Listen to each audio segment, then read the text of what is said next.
2026. We are going to get started on today's daily collective read in the next few minutes.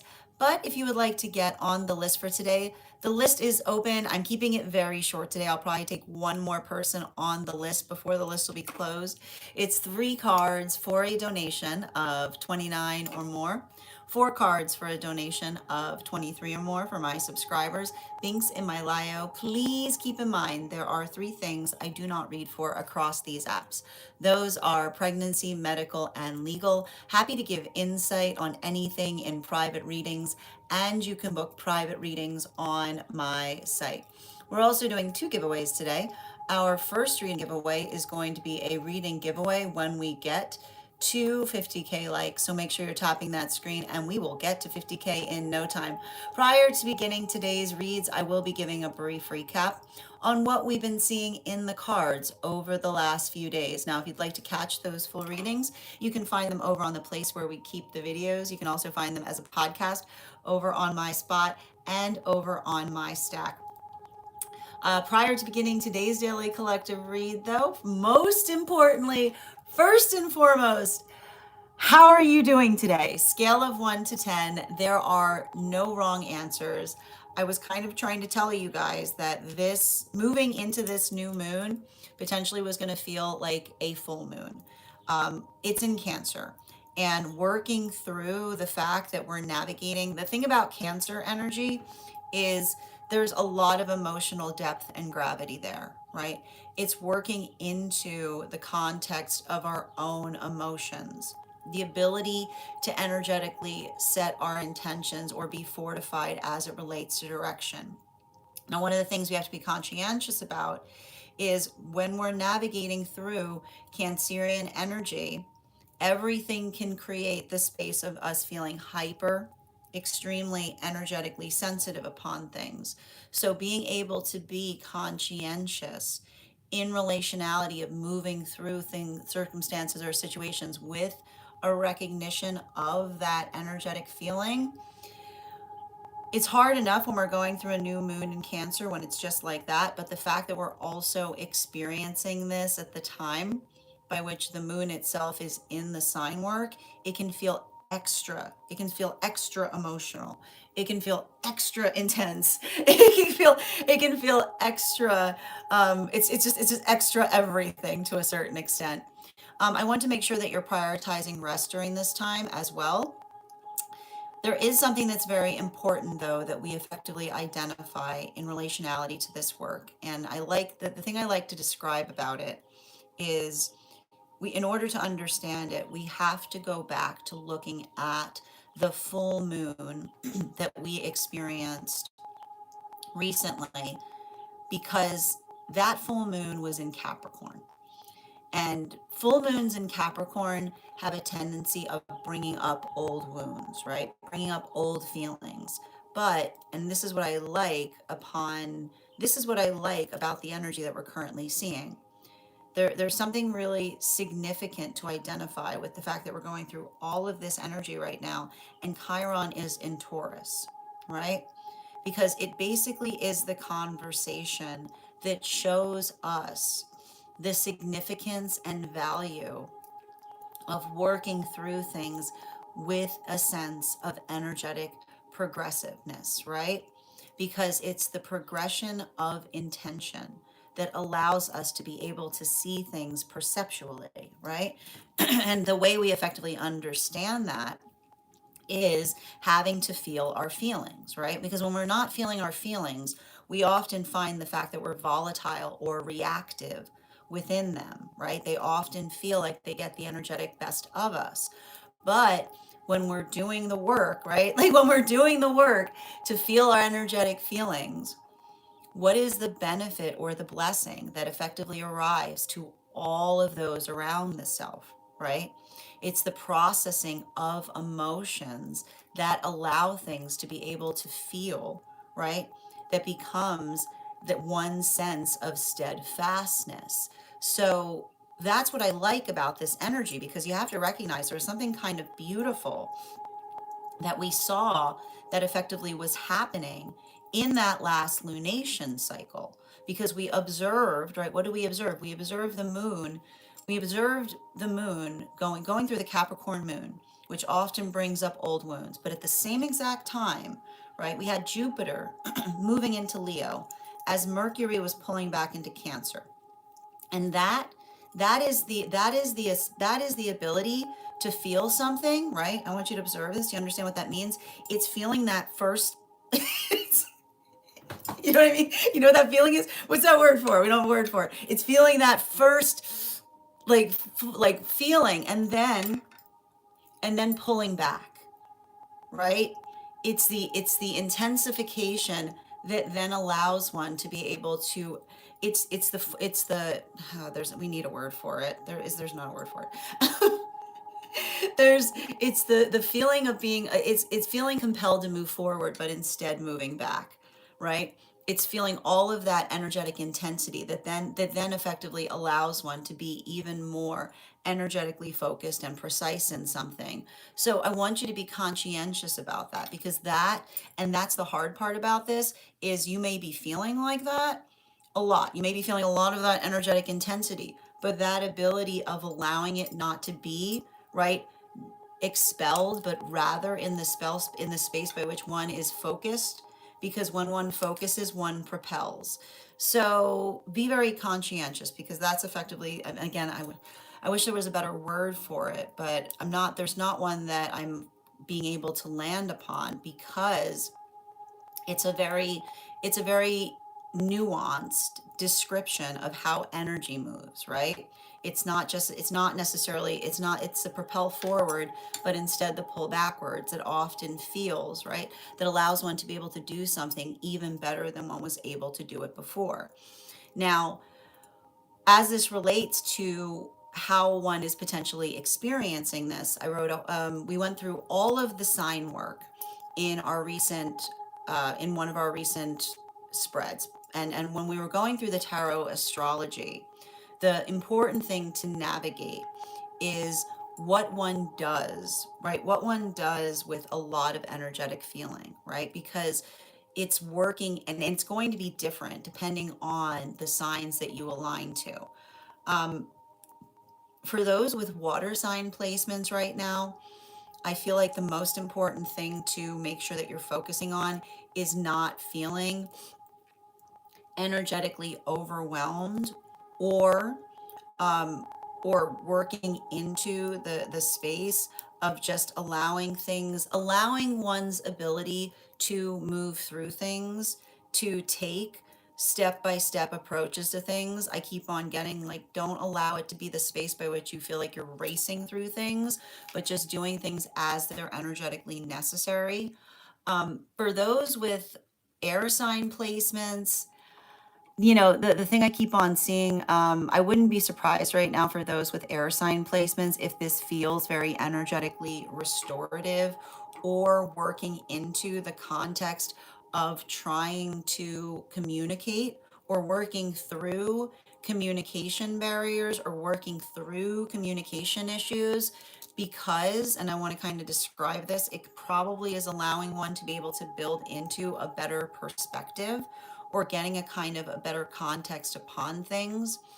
Fire sign placements right now, the thing about it is, and like the interesting thing that we're seeing with fire sign placements is, feeling propelled. And you have to understand this too, because what we're basically seeing is happening is a lot of that energy that we're identifying there is effectively working into, we've basically got a bunch of planets that are moving into Leo, like before we're even in Leo season.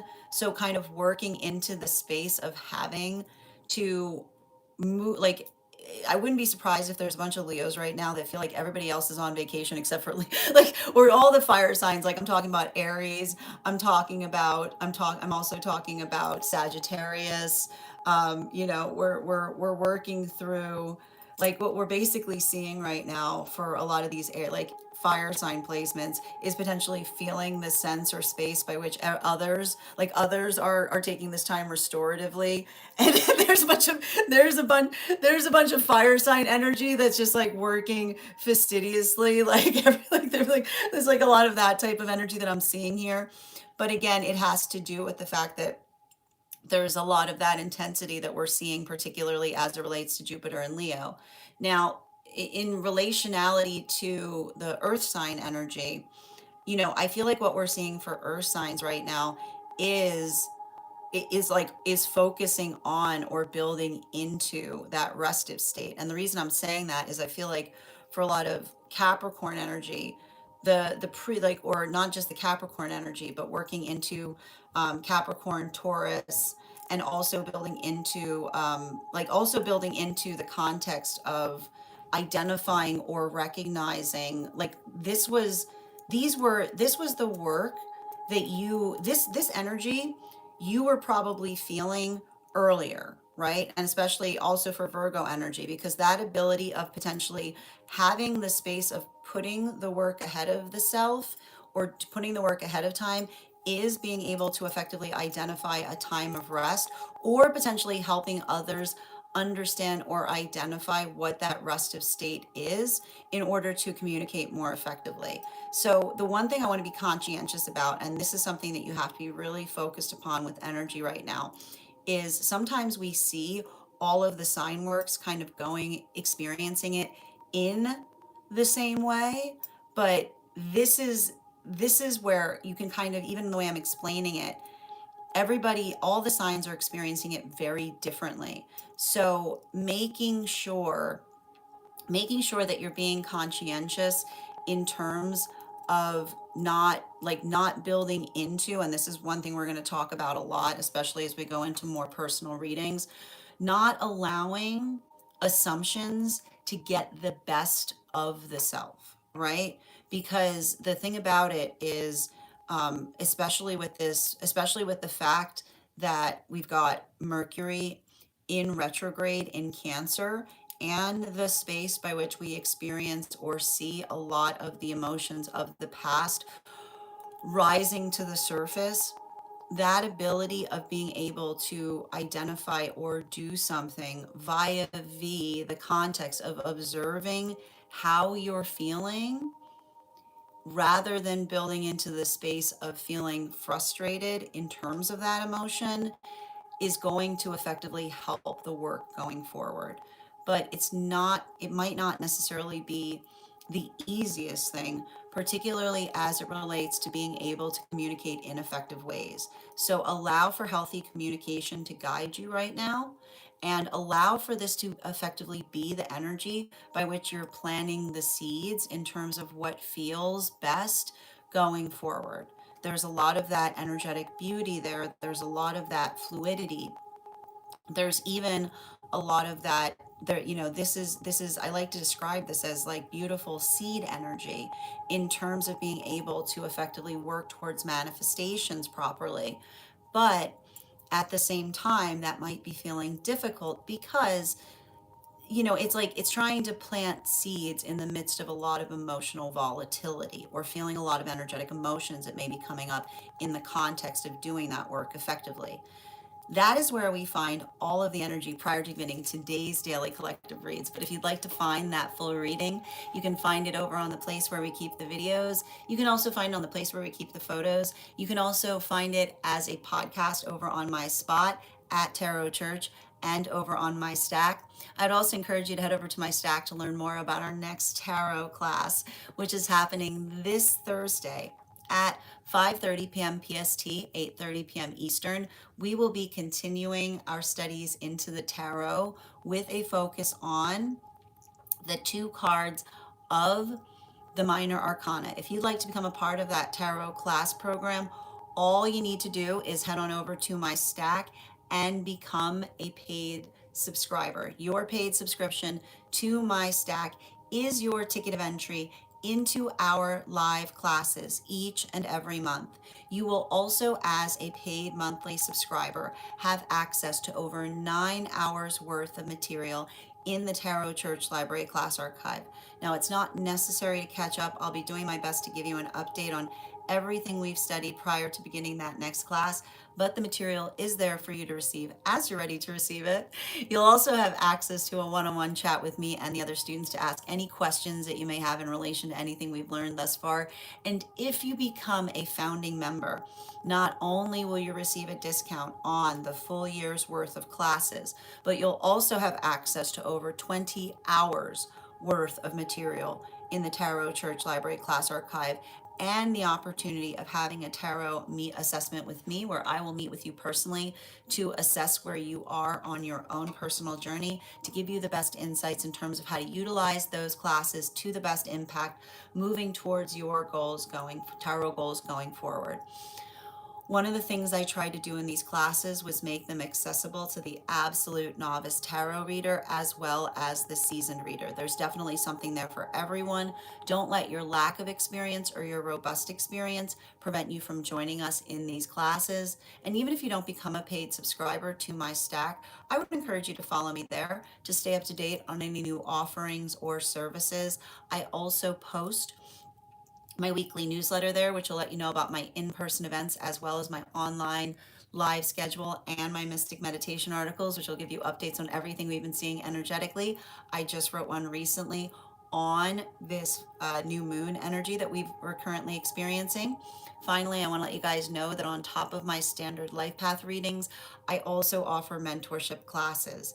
These are for any of my students seeking a more personalized educational experience with me. I take a very limited number of students for this reason, as those classes are focused on each individual's personal spiritual goals and journey work. Those classes can be purchased on an individual level or as a monthly class series, weekly or bi-weekly, as your schedule permits. Also, for my students that are seeking more consistent weekly tarot support, I'm very happy to offer weekly tarot insight packages. That is a package of 4 30-minute reads, again, weekly or bi-weekly, as your schedule permits, so that you can stay more consistent on your personal journey at a discounted rate, as well as my dream interpretation readings, which you can purchase per dream or as a series. If you purchase the series, I would encourage you to start to keep a dream journal, as we will meet weekly or bi-weekly with that journal, and utilize the tarot to understand the key themes and messages coming towards you in the dream space. But let me know in the comments how this energy is impacting you personally, because it is going to hit everyone just a little bit differently. That said, we are going to get started on today's daily collective read in the next few minutes. But if you would like to get on the list for today, as I mentioned, I'm keeping the list open for one more individual before the list will be closed. It is 3 cards for a donation of 29 or more, 4 cards for a donation of 23 or more for my subscribers. Links in my bio. Please keep in mind there are 3 things I don't read for across these apps: pregnancy, medical, and legal. Happy to give insight on anything in private readings, and you can book private readings on my site. How are you doing today, Ivana? So good to see you. Welcome, Alexandra, as well. And for those who are joining us over on the place where we keep the videos, you can also get on our list today via my tree that has Binks in it in my bio. How are you doing today, Lexi? Welcome, Kineto. Tessa, I'm happy to read for you if you'd like to get on the list. List is open.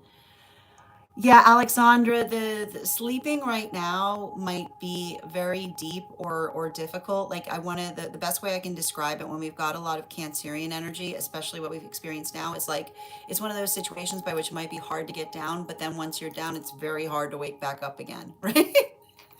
So be conscientious about that. How you doing today, Delir? Tessa, I was effectively giving the collective update. So I'm always here to effectively receive what's being communicated in the chat space, but you just need to be patient in relationality to recognizing when I'm basically giving that update.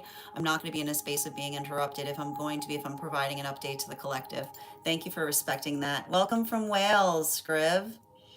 How are you doing today? I've got a lot of them, Rizzy. I have to point out, for the individual articulating that this is demonic, um, I have a movement I've started called Tarot Church. I'll tell you right now that I've been studying the tarot for over 30 plus years, and I can say with confidence that there's nothing I've found in the tarot that is antithetical to a faith practice. In fact, the understanding of the tarot will most likely bring oneself closer to it.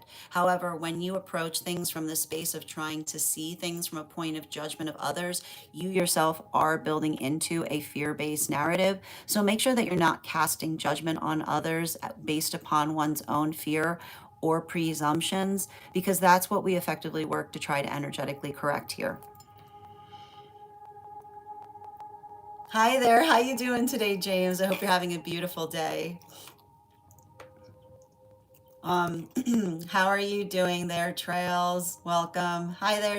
I need to point out again in the space of, for those who are coming in here with dogma, I have a very simple rule, and it's actually the same rule that Joshua held when they were giving their messages, which is to say you have to navigate the space of being compassionate to those that are here for readings.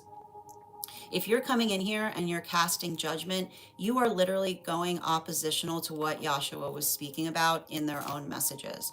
The messages that we see in the Bible were ones that effectively articulated upon love and compassion and removing a fear-based narrative by which you're trying to effectively identify or hate those around you. So I want you to be very conscientious. I've got a very simple rule. You can stay here and remain so long as you are effectively going to navigate that same point of compassion to those that are trying to be here for the messages. But if you're trying to separate, if you're trying to use your faith to identify that you feel better than others, or identifying that others must effectively comply to what you feel, that is antithetical to what Yahshua was teaching, and I'm not going to tolerate it in the chat space. Thank you.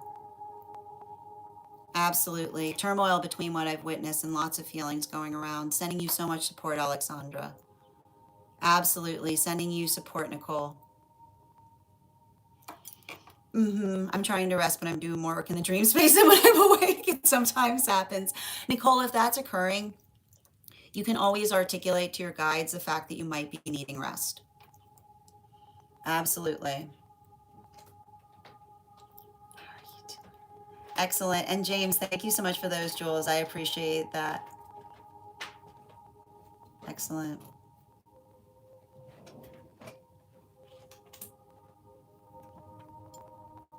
Hi there, Rich Rising Janae. I hope you're having a beautiful day. And thank you for those heart me's, dear. And thank you as well, Alice, for those rainbows. Excellent.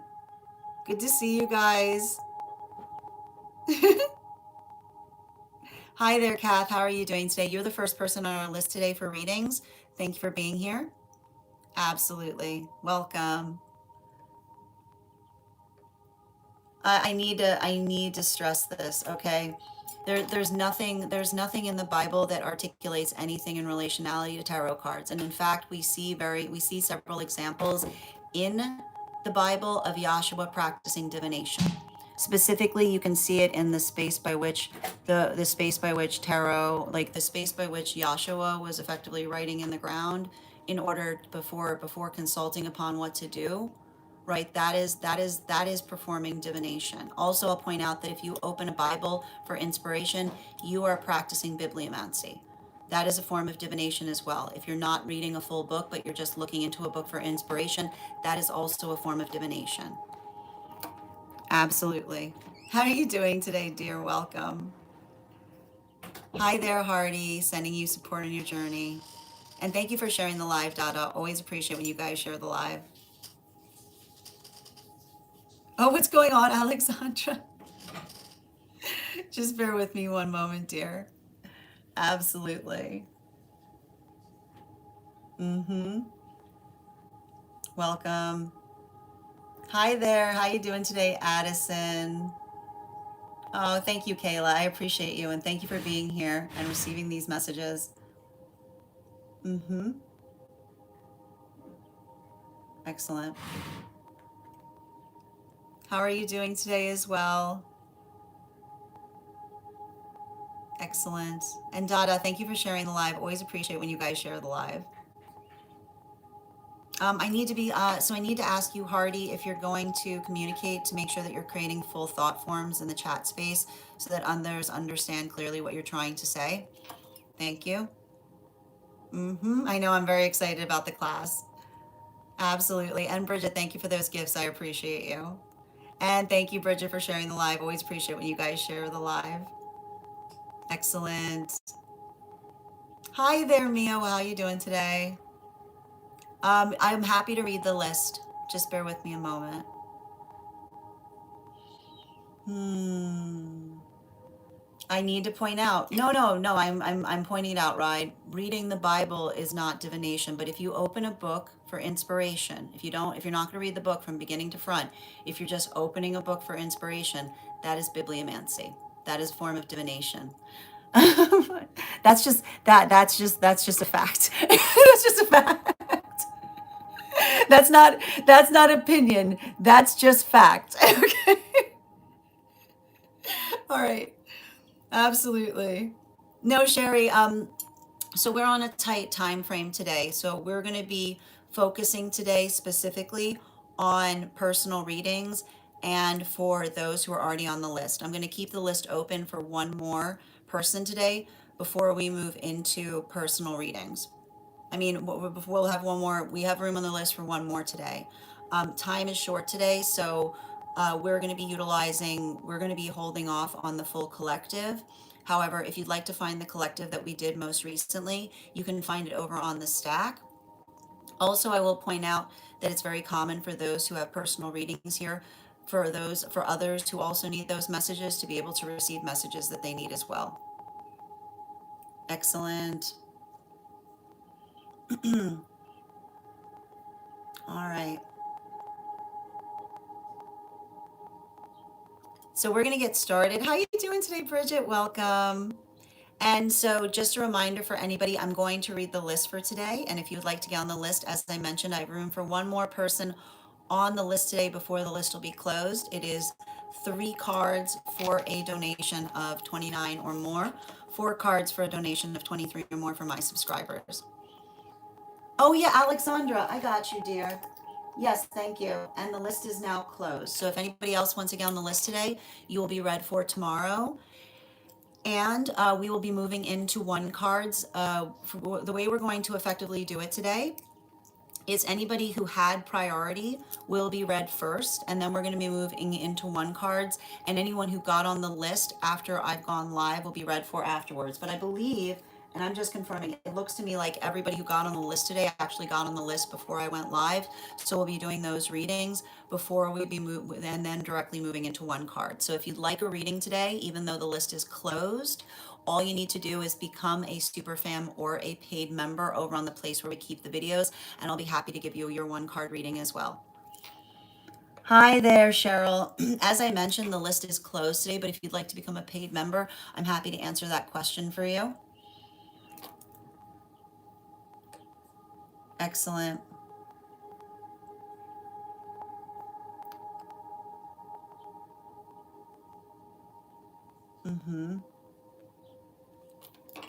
I mean, you have to understand in relationality to the individual talking about the orthodoxies, you have to understand that orthodoxy came in the space of schisms. So it's the same belief pattern, but there's different directions in relationality to the conversation as to how to honor the same beliefs.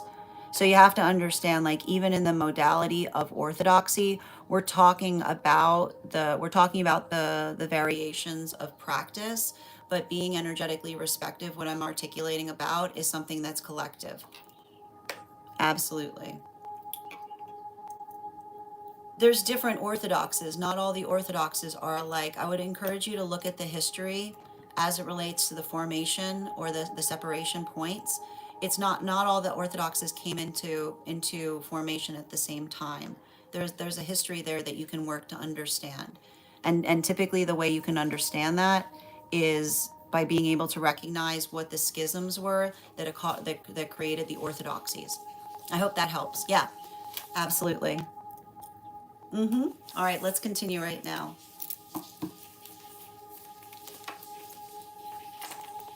One moment, please. And thank you so much. I appreciate, one moment, please.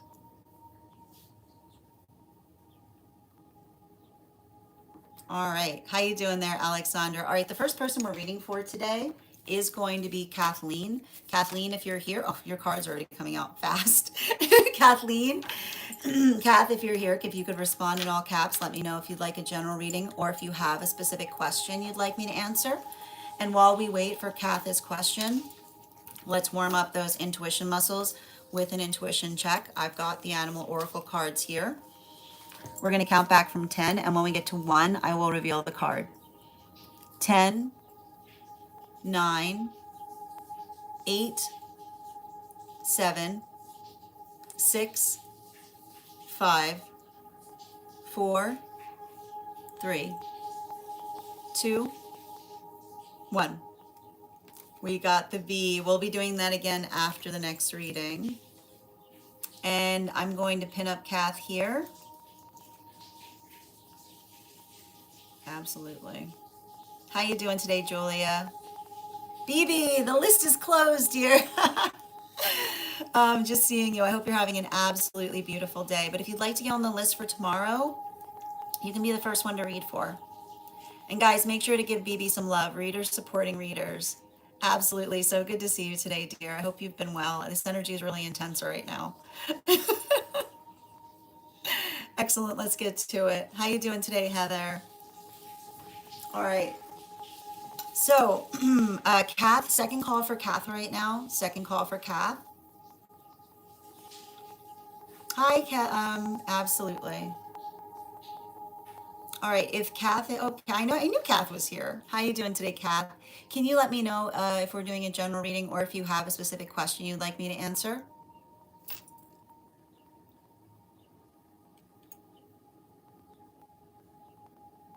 And for those who are waiting for one card readings, we have 5 individuals on the list for today, and then we'll be moving directly into one cards.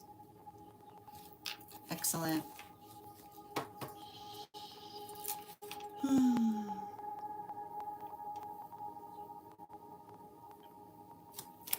All right, let's go. I got you. Highest priority, please.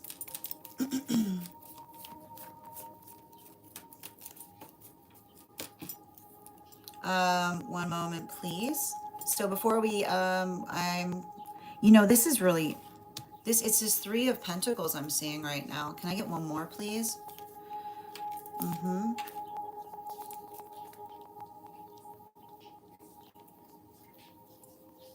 And 2 more.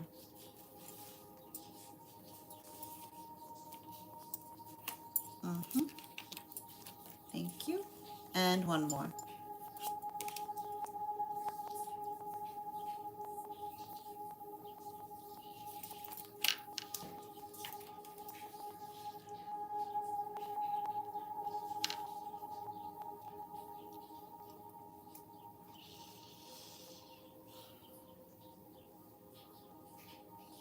So I feel like I'm picking up on the fact that you've closed.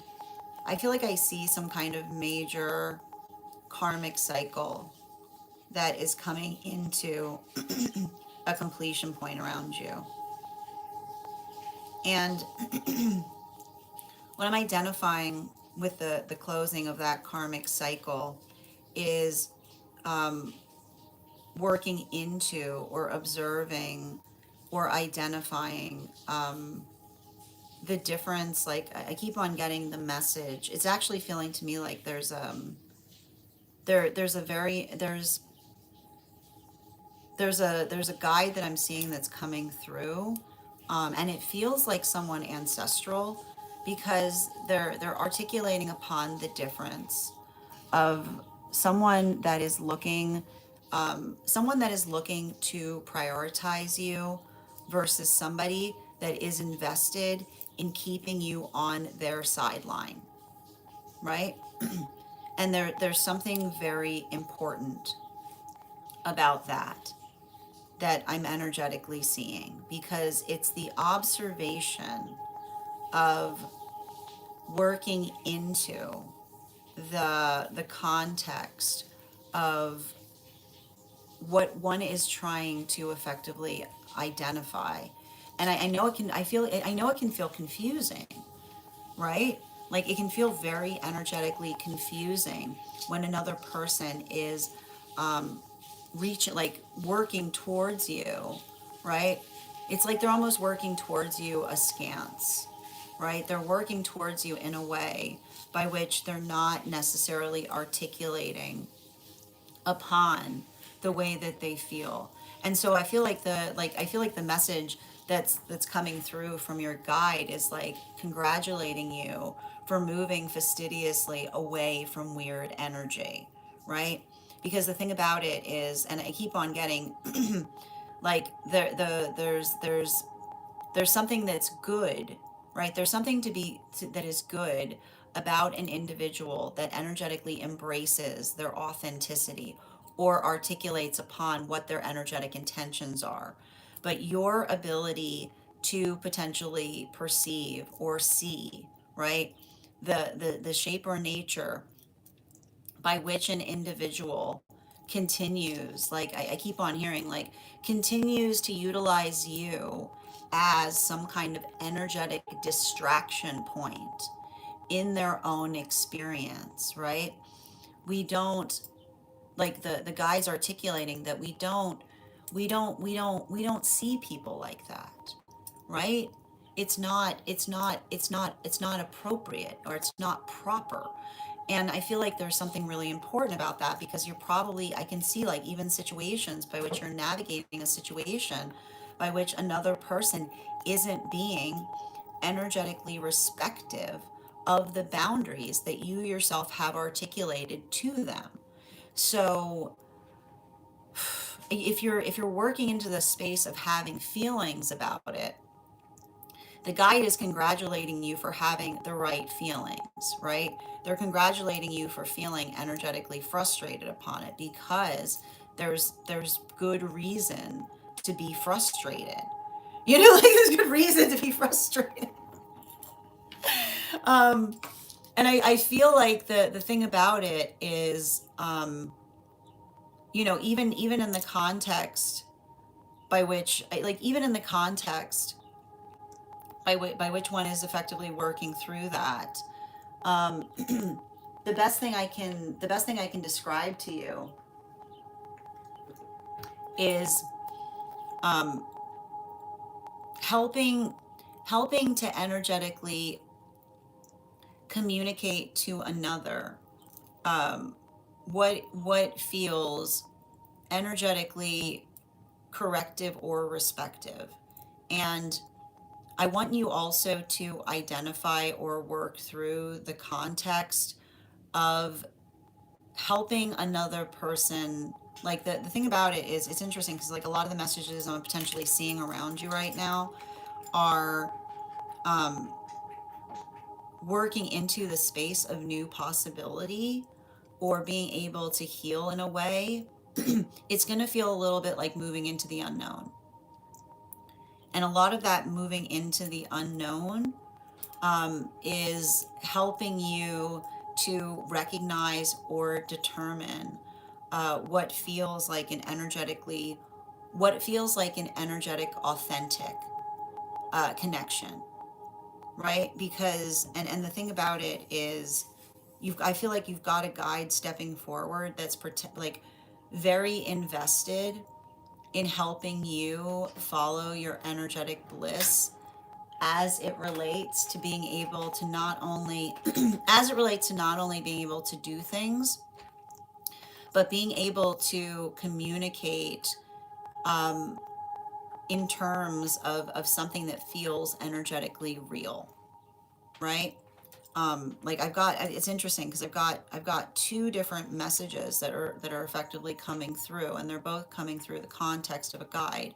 One that feels like they're trying to move you towards healthy connection with a counterpart that's energetically real, that has a real desire to build something with you, but navigating a situation or circumstance by which you had to, like, and I feel like it's like working through the context of another individual's false or faulty perceptions, right? Like someone effectively trying to identify or recognize or working into that state or nature of healing, but in a way that allows one to be able to see the positive direction that one is working upon.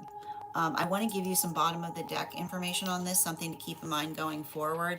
Yeah, like I feel, what I'm seeing here, especially with the Lovers card,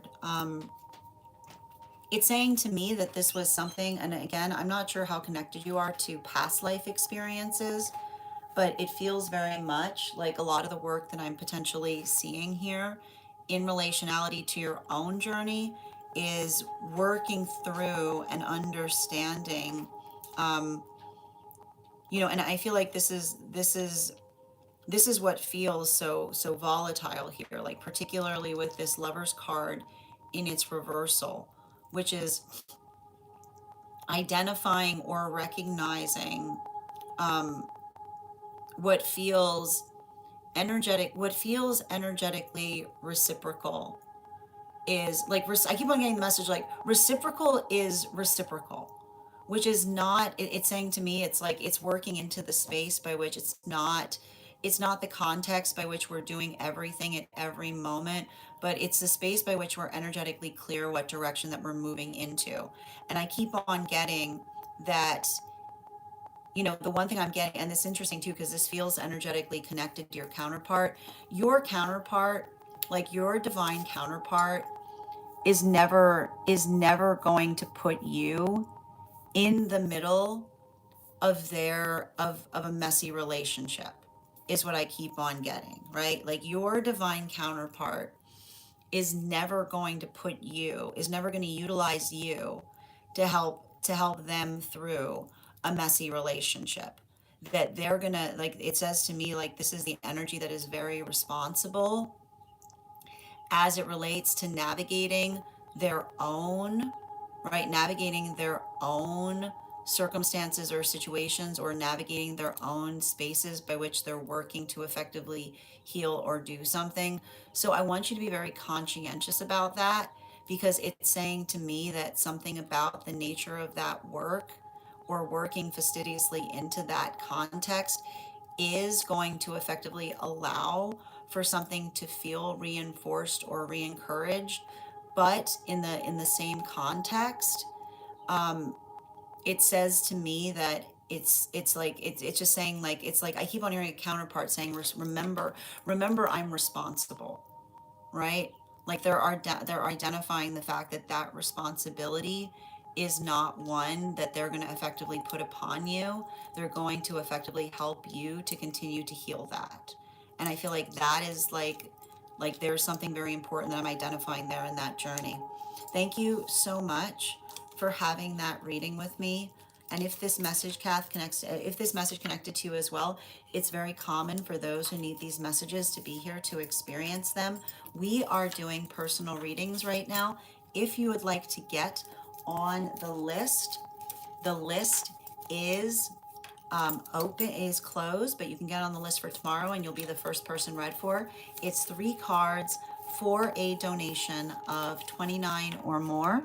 4 cards for a donation of 23 or more for my subscribers. Links in my bio. Please keep in mind there are 3 things I do not read for across these apps: pregnancy, medical, and legal. Happy to give insight on anything in private readings, and you can book private readings on my site. I'm going to take a moment to read over some of the comments that came through as I was reading.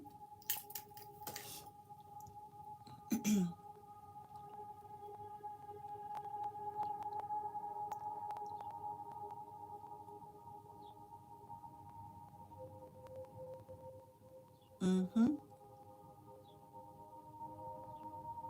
Absolutely. Hi there, Heather. Thank you for those heart me's, dear. Oh, Daniela, welcome. Yes, things are going well today. Excellent.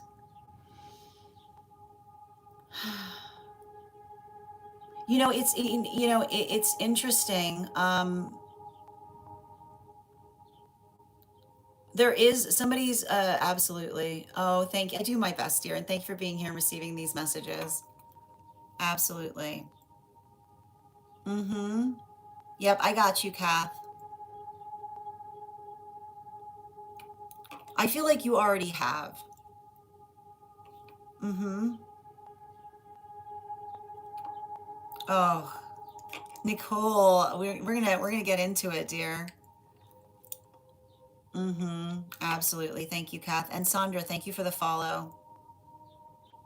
Yeah, it's interesting. I want you being very conscientious of writing down your dreams right now, Kath, because I feel like there's something that you're working to heal, but it's like it's coming into, right? Like I feel like this is a good moon to kind of help to heal in terms of like both what you have been trying to, like what feels ideal versus what you've been dealing with is the best way to describe it. Mm-hmm.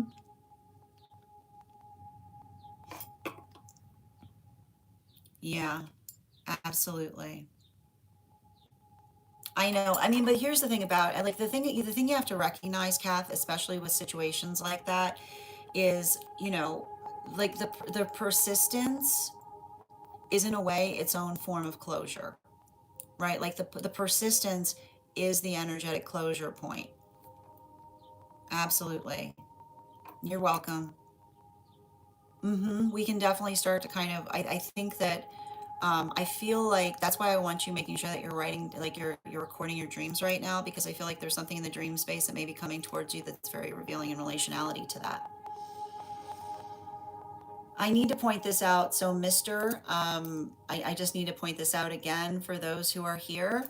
Okay, the Bible itself has time and time again context of those who are utilizing divination in a positive way. They're like Yeshua themselves practiced divination, and we see multiple examples of it in a biblical context. So if you're going into the context by which you're identifying condemnation upon it, that's antithetical to what you find within it. I'm just bring and again I'll also point out that if you ever open your own book for inspiration, that is you practicing bibliomancy.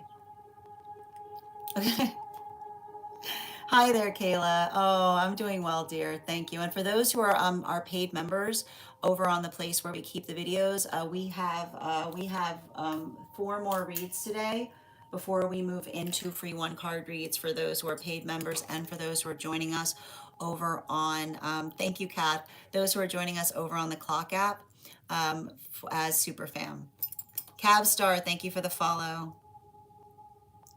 All right, we're going to continue right now. The next person we're reading for today is going to be Ava. Ava, if you're here, can you respond in all caps and let me know if you'd like a general reading or if you have a specific question you'd like me to answer?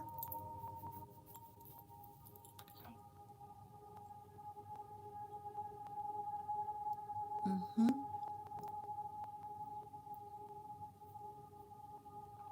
All right. Yes, we're all aware that Yahshua loves us. Okay, thank you so much, Blue. But you have to understand, right? And I need to point this out, Blue. The fact that you're articulating that there's something that I need to repent for, that's you being radicalized. Okay? When you understand the context of radical is the space by which you try to articulate to someone doing something or else, that is you being the radical force. And so this is why we even see the context of saying like make sure that you're not taking radicalized approaches to things because that was an antithetical to the teachings of Yahshua. Thank you. All right. And thank you, Adam, for those gifts. Appreciate it. The next person we're reading for today is Ava. Ava, if you're here, can you respond in all caps? Let me know if you'd like a general reading or if you have a specific question you'd like me to answer. Absolutely. Yeah, but here you see that's very convenient because you're articulating. If you're saying everyone needs to repent, does that include you? Because that's you taking a judgmental attitude and expressing a fear-based context by which you're trying to identify that others, like, we don't move towards things out of fear, we move towards them out of love. So then you should potentially navigate in terms of the investiture and working towards, like, instead of trying to create fear, why don't you take that same energy and apply it to good works? Because that's what we saw Yahshua was doing over and over again, right? Yahshua wasn't going around saying beware. Yahshua was going around extending care to everyone that they saw and everything that they were trying to do. So, thank you, dear. Hi there, Ava. Welcome. Ella, I've got you, dear. Good to see you today.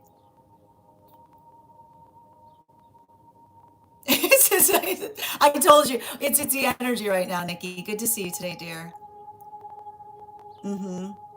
Yep, you're so welcome, Ella. I mean, this is why I created Tarot Church in the first place, because there's a lot of misconceptions in relationality to false opinions or context in relationality to holding fear towards the cards. The journey that we see there is one that's in accordance with every belief system, right? I've been studying the cards for over 30 years. Being able to build a relationship with the cards is not going to move you away from a faith practice. It's going to make you understand it better. It's going to make you more attentive to it. It's going to make you feel more deeply connected towards it. Excellent. Absolutely. Okay, so Blue, can you please articulate or define, where you're getting that quote? Or like, because it sounds more, I feel like what you're doing is you're just articulating, and I need to point out that doing something and claiming that another person articulated that is literally what they say is not what you should do, right? You can't state that Joshua said something without being able to reference where that was articulated or communicated from. Thank you. I mean, the thing about it, and I like to point this out, Kayla, with everything we utilize, the way that we approach it depends on whether it's something that's healthy or something that it's not healthy for us.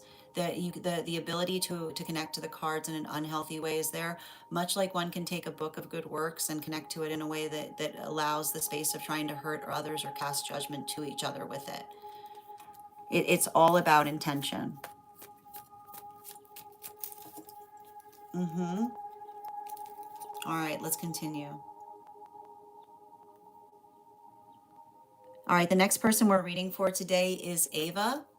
I got you, dear. Ava?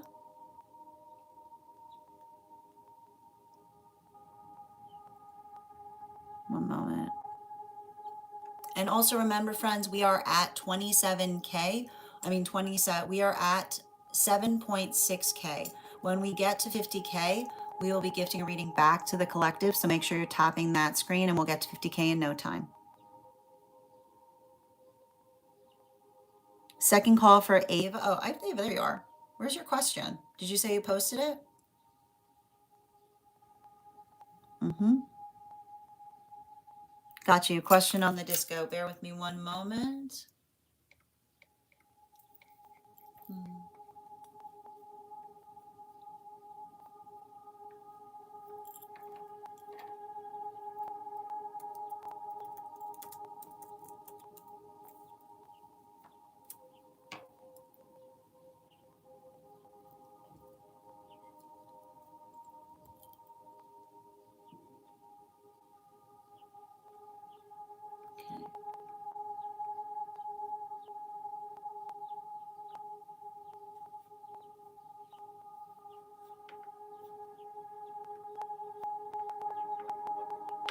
I got you, Ava.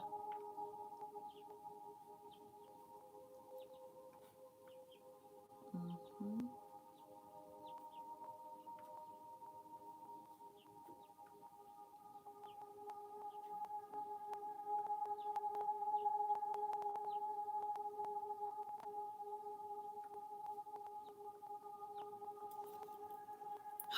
And is this, are we looking at, is this inside tea or outside tea?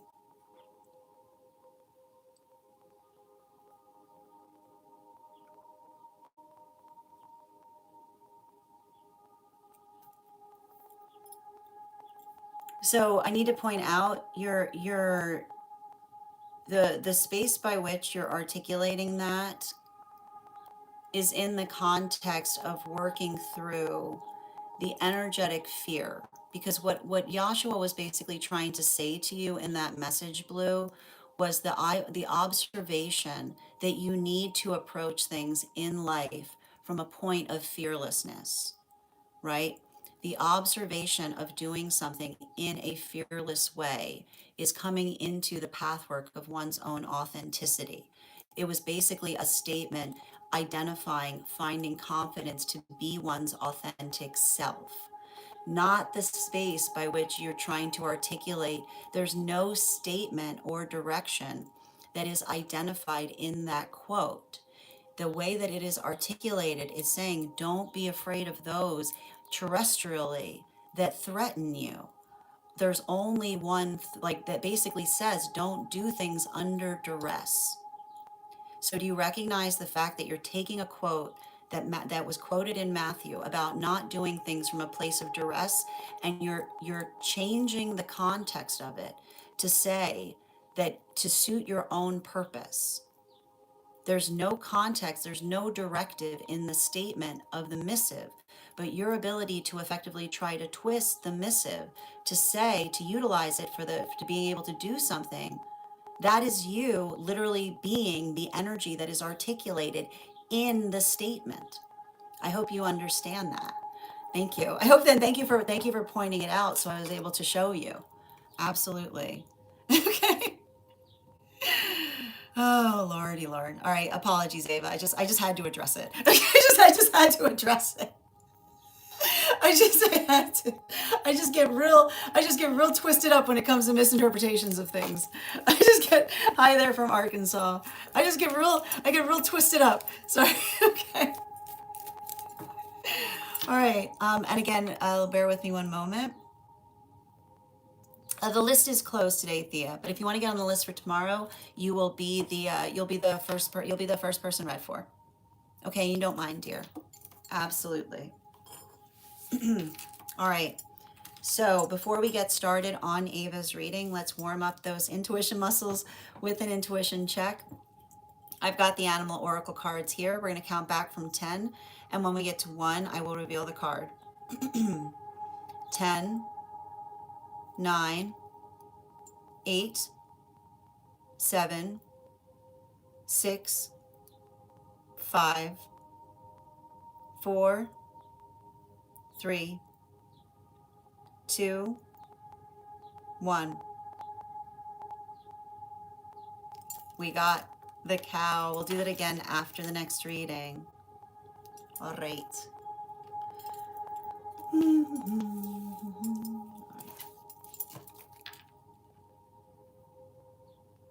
Okay.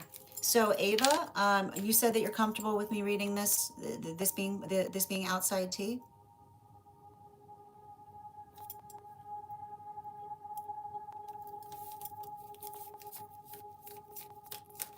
Thank you, dear. All right. I've been going through what I believe to be a dark night of the soul for the last 6 months, if not longer. It feels like one thing after another has been falling apart. Beliefs, friendships, aspirations. Oh. 2 cards. What am I being asked to release and leave behind during this period? And 2 cards. What qualities are awakening within me? And who am I becoming on the other side of this transformation? Bear with me one moment. And I'm going to pin up Ava here. Guys, make sure to give Ava some love. Okay.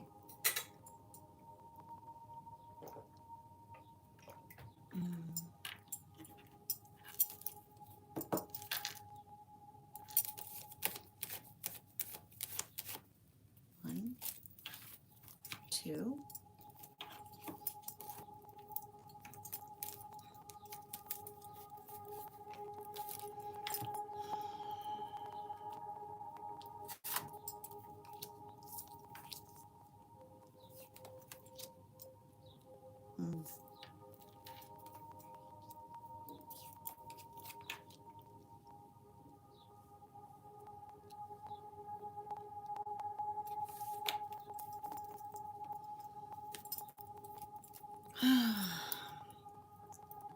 So it's interesting because the message that feels like it's coming through is coming through. It's like the message is coming through feels like it's connected to the divine counterpart.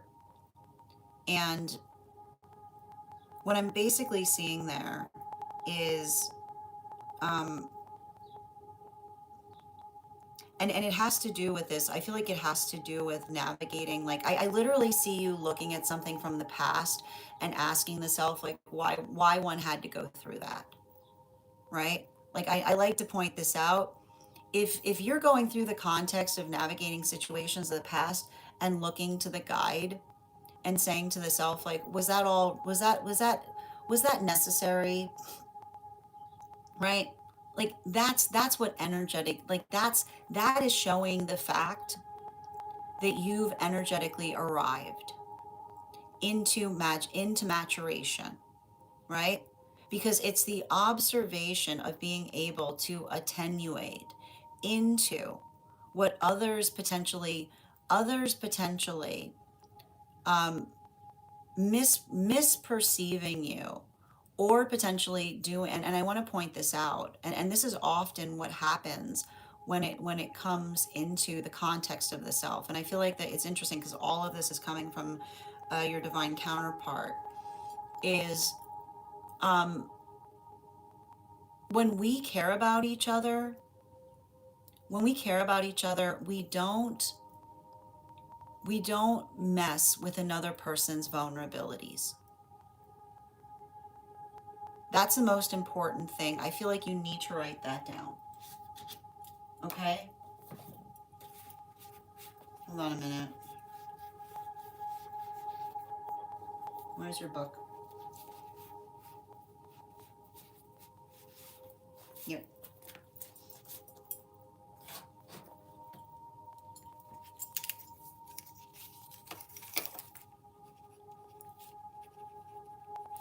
Like it's full stop.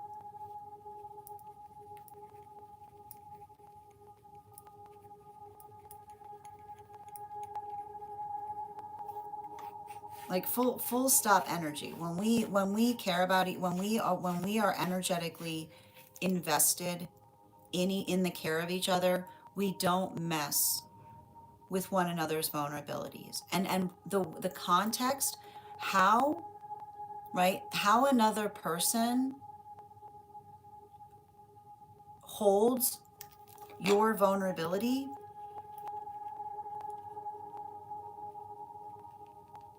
tells you everything you need to know about that individual, right? That's all. It's all you need to know. And I want you to start there. I want you to start there as it relates to working through things, because in relation, like what I'm seeing here, particularly as it relates to it, is like I feel like I see an aligned counterpart looking at you having a long history of energy, basically, basically fumbling the best energy they could have ever potentially found, right? And a lot of that I'm seeing there, and the worst part about that is I feel like there's some kind of important, I feel like the thing about it that I like to identify, or help express, is um, sometimes there's distance. Sometimes there's distance that's created. Sometimes there's distance that's created in the context of um, hurt. Sometimes there's distance that's created from another when energy recognizes that we ourselves have become aware, right? And the thing about it is our awareness, right, should not, if in the context by which others have been holding us energetically carefully, our awareness should not create wariness in others, right? Like our awareness should not create wariness in others, which is the amplification or the articulation of being able to recognize or identify what feels helpful or productive or energetically supportive. So I want you to be very conscientious about that, because in terms of you identifying that, and I think that it's really important because you said that you're being called to determine what you need to release or leave behind during this period, right? And the effective answer to that question, right, is it's not necessarily a situation that requires one to let go of anything, right? It's about energetically integrating.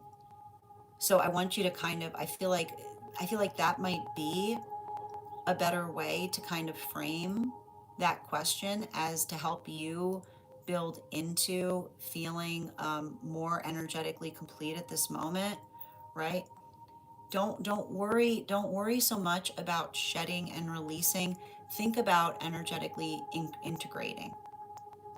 And when one is working integratively, then one is working into the space of being able to identify or understand. And I keep on saying, like, I feel like this time period for you is one that's, and I want you to kind of like lead into some of that work that we see that's occurring coming into the full moon energy, which is saying, what do you need to put more love on as it relates to the nature of the self? Okay, what if, right, what if the moment you're having right now, what if this was your highest self? What if this was your highest self? And I know that you're going to immediately, I can know your energy enough that you're going to completely come back to me and be like, it's not. I'm like, okay, but what is that, we're going to talk a lot about this in the class this week. What is that distance that needs to be closed as it relates to the aspiration and the understanding of one's own perfection to where you are now? That's all you need. That's all you need to be doing. Okay? That's all you, that, because that distance is your purpose, right? And so make sure that is like, make sure, right? Like that again, right? Queen of Swords. It's not, if you're moving towards that, it's not going to require you, to have to end or sever or cut anything, right? Like let the building let the building like focus on the building. Have you considered focusing on the building? Like focus on the building, right? Focus on the focus on the building, and allow that to be the context by which you're energetically healing, right?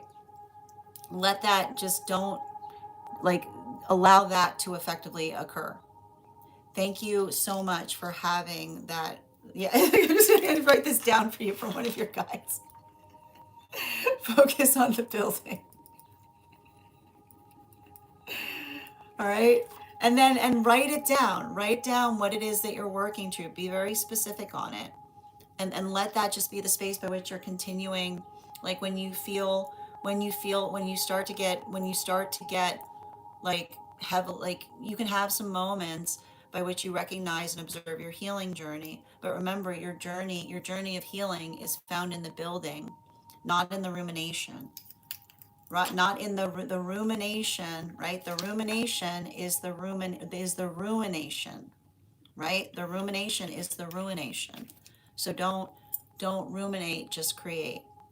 Thank you so much for having that reading with me, dear. And if this message connected to you as well, it's very common for those who need these messages to be here to experience them. We are doing personal readings right now. If you would like to get on the list is open for tomorrow, not today. Okay. It's 3 cards for a donation of 29 or more. 4 cards for a donation of 23 or more for my subscribers. being semi-Lio, please keep in mind there are 3 things I do not read for across these apps: pregnancy, medical, and legal. Happy to give insight on anything in private readings, and you can book private readings on my site.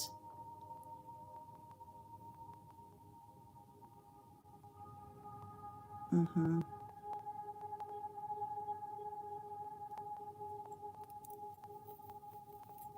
Absolutely. You're so welcome, Ava. Hardy, I need to ask you again, okay?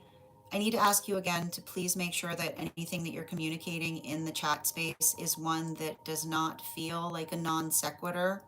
It doesn't feel like something that is different from what we're communicating here. Make sure that you're responding clearly, because it's making it difficult for those who are trying to communicate in the chat space. Thank you for respecting the rules of the chat. All right. And continuing right now, I'll also point out, Kath, there was an individual who was in the over on the place where we keep the videos, who also had a message from your reading. If you want to receive it, it's over there as well.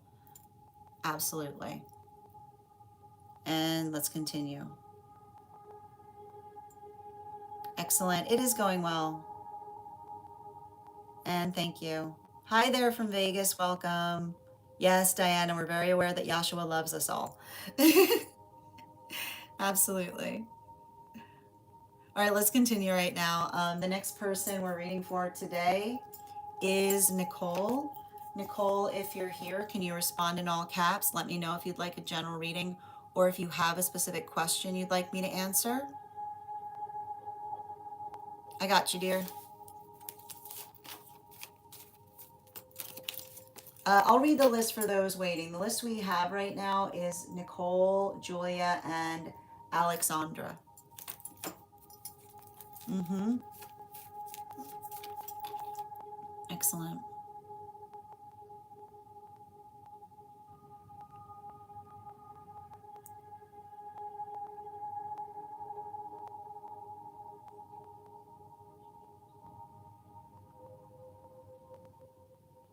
I was thinking that just now. Thank you for confirming, Ava.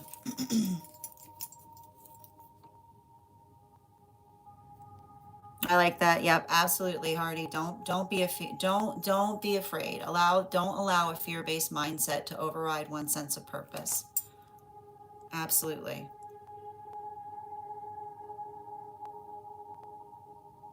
Mm-hmm. You're so welcome, Ava.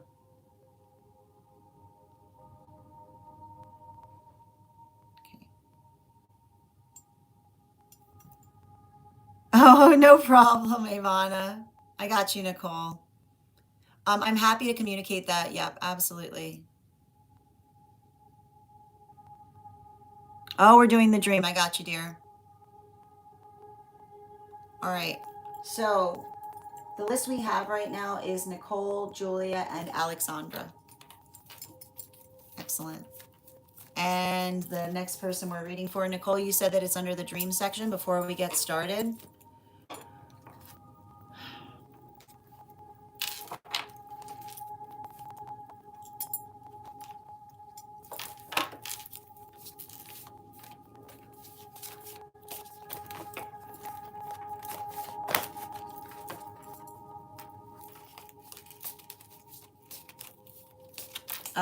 Hi there, Uma. I need this is new information to me for me. I don't have any thoughts or opinion on it because this is the first time I'm hearing of it. Okay. And before we continue right now, I've got hold on. What's up, Bridget? What do you need? All right, I've got the animal oracle cards here. We're going to count back from 10.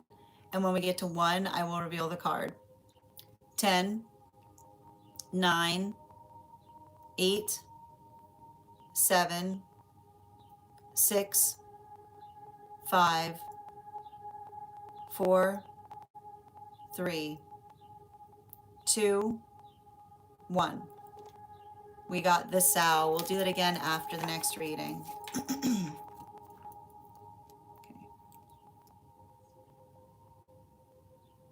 And again, Hardy, I'm going to have to go ahead and mute you because again, I've asked you in terms of you're making requests or asking questions that others are having a very hard time interpreting or making sense of.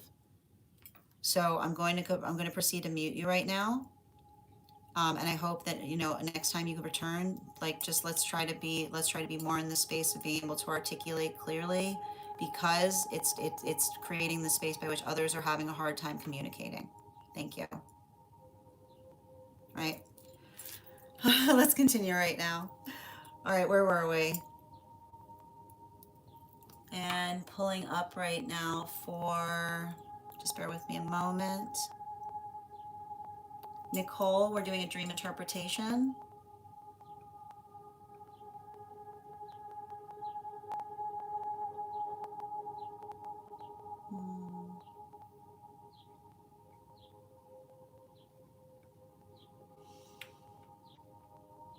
Okay.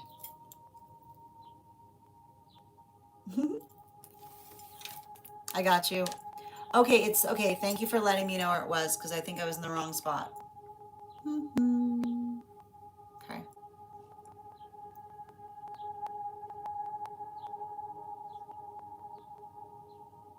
Okay. Let's see here.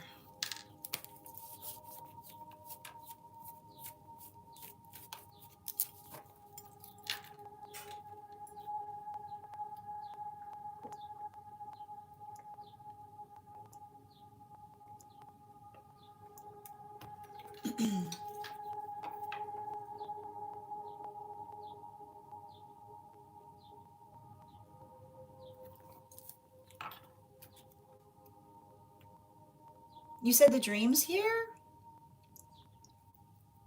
Okay. Oh, wait. I think I see it now. I got you. And thank you, Ram, for sharing the live. Always appreciate when you guys share the live. Okay. Uma, the list is closed today, but we will be doing one card readings for those who are super fams, or for those who are paid members. We've got 3 more readings today before we move into the free one cards. You can also get on the list for tomorrow via, if you send the donation today. It's 3 cards for a donation of 29 or more for subscribers. Oh, that's really kind of you, Candlelight. Thank you for being here and receiving these messages. And thank you, James, for those stars. I appreciate you. Excellent. And where were we? Okay. Is this inside tea or outside tea, Nicole?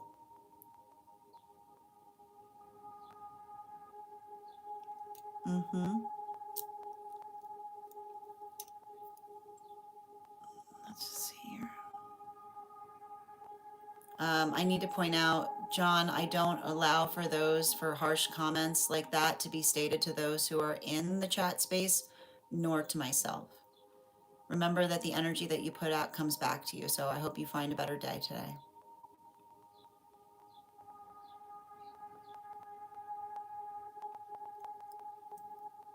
Okay.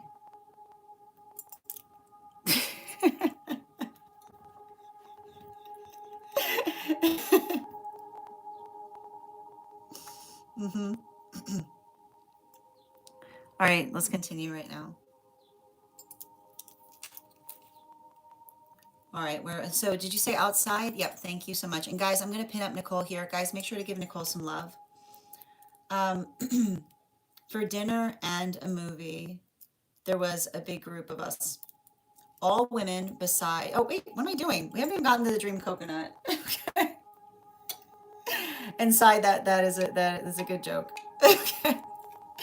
All right, I'm going to continue. So before we get started though, as we always do before our dream interpretation, let's bust out the dream coconut.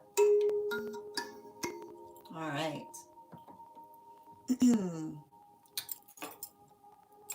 For dinner and a movie, there was a big group of us in the dream. All women beside a handsome gentlemen beside, and they were calm to be around, and I felt safe. So once again, I believe it was my divine counterpart. They waited outside of a store for me, eating lobster at a dinner. Even there was even an individual that was there, there, and some even more prolific female authors we know by name. I know only the awakened were allowed in this space. It was mentioned as such, and everyone was welcomed in a non surprised way. Like, look, I took long enough or something. There were members of the collective there as well. And we came to the movies, and after dinner, I don't remember seeing you at dinner. An older lady was there and showed me their gifts. Our gifts were blatant and obvious in a physical sense in the dream space. There wasn't any need to guess what each other's gifts were in that space. The movie was more in a big conference room or arena. I wish I could remember what was on the screen. We talked during that too and discussed the movie or meeting or whatever it was. I believe one of the members of the collective was on the screen or hosting the event at this particular space. They were like a superstar, and we were all there, and many, many others too. Red carpet and red chairs, very conference style. I sat back with most of you, and another member of the collective's cat was in the aisle, watching in the back a few seats from me. Perfect. Can I please get 4 cards, please, about the dream? Okay. And 2 more.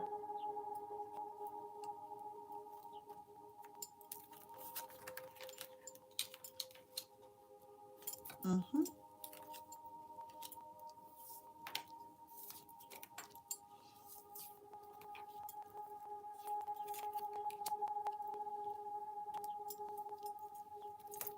So you may have noticed. um, so the one thing I want to like the one thing that we have to pay attention to, particularly and especially when you're going through experiences and seeing and working into the context of group healing, is how do I describe this best? When one is working through group healing, there's something very important that we observe, and a lot of that observation that we're potentially seeing there is arriving into the context of the first message that you saw that was happening in the dream space. And it was beautiful in terms of identifying or recognizing that you were paying in attention to the observation of what your counterpart was trying to show you. And you identified that there was a dinner and movie with a large group of individuals. And there was another person there who you was, and the way you could effectively find confirmation on this is that there seems to be that recognition point of everybody that you saw in the dream space, except for the individual that you didn't. And the fact that you identified the locationality of that individual, potentially waiting for you, right? Where were they waiting for you? Okay, they were waiting for you at a very common location that has pretty much everything that you need within it, right? So the fact that they were waiting outside is the identification point. And even in the space by which, in the same breath that you articulated that to me in the dream space, you mentioned the fact that you were eating lobster, right? Which is basically someone trying to communicate to you that not only are they going to be there to energetically provide for you, but they feel like every moment with you is a precious gift, right? Each moment becomes tender, right? Because they're energetically sharing it with you. So that's what we basically see that's occurring in that first space. And it's the observation of you that's how do I explain this? That's what's happening right now, right? Because it's like it's you being able to, you are being able to foresee. Ivana knows what's up. Okay, you are being able to foresee a group of individuals articulating to you the nature of the counterpart via the message that the counterpart was delivering to you in the dream space. And the fact that you identified that in the space by which you were together, you said that there were many different, you identified that there was a lot of prolific female energy there that you knew by name, okay?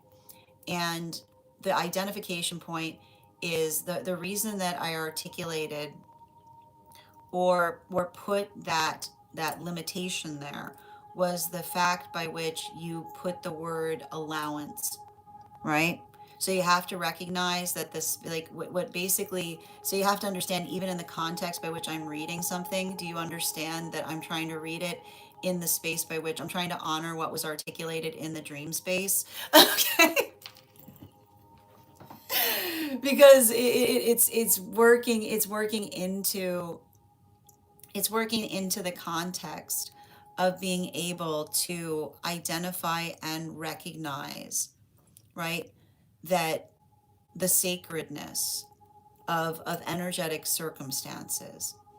So we see that is basically what you're seeing in the dream space is what we're effectively doing at this moment, in a different way.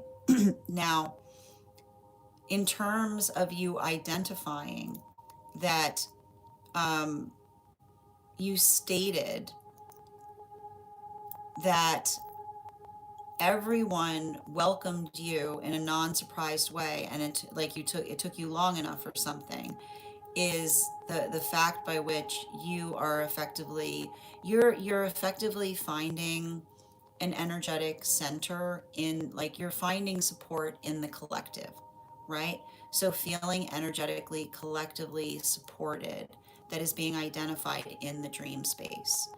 And moving into that even more, you identified that there was an individual there who was showing you their gifts, right? But this is also, but the gifts were blatant and obvious in a physical sense in the dream space because there wasn't any way, any need to guess what those gifts were. But this is often what happens in the dream space, because in the dream space, you don't necessarily, it's easier, like, things effectively appear in a way that we can see them with more clarity if we have eyes to see them with more clarity. Okay, like, and that, but here's the thing about, do you realize, like, do you, like, you're effectively, right, you're effectively identifying your own ability to see things with clarity that is being recognized or identified in the shape and nature by which you're working, right? Like, what's interesting about that is, um, why would the space by which the person states to you, why would they need to show you something if it's energetically obvious, right? This is actually building into your attenuation point on your own energetic gift, right? It's building into the observation of the thing about it. And this is Like this is often, like this is the nature of gifts. The funny thing about gifts is sometimes we don't realize that we have them, because what we think is obvious, right, others find inscrutable. Okay. Like someone being like, well, it's just like that, and someone else being like, what you like, what? That is how you find, like, that's the sound of you finding your gift, and someone else being like, well, it's obvious, and another person being like, no, it isn't. Like, no, it isn't. Like, ta-da, we found a gift. So that's the hard thing about finding gifts. It's recognizing what you take as obvious and another person finds remarkable. Okay, like that's why it's so hard to be able to find a gift, because those with gifts are running around just assuming everybody else is utilizing the gift. So continuing on this, you identified the fact that the movie was in it was in a big conference room or an energetic arena, and you said you wish that you could remember what was on, you wish that you could remember what was on the screen. And then you identified or talked during that. And you said you believed that, and here's the thing that's interesting about it. You said you believed that one of the individuals was on the screen, and they were effectively, and it's interesting that you use the word, it's interesting that you use the word superstar, right?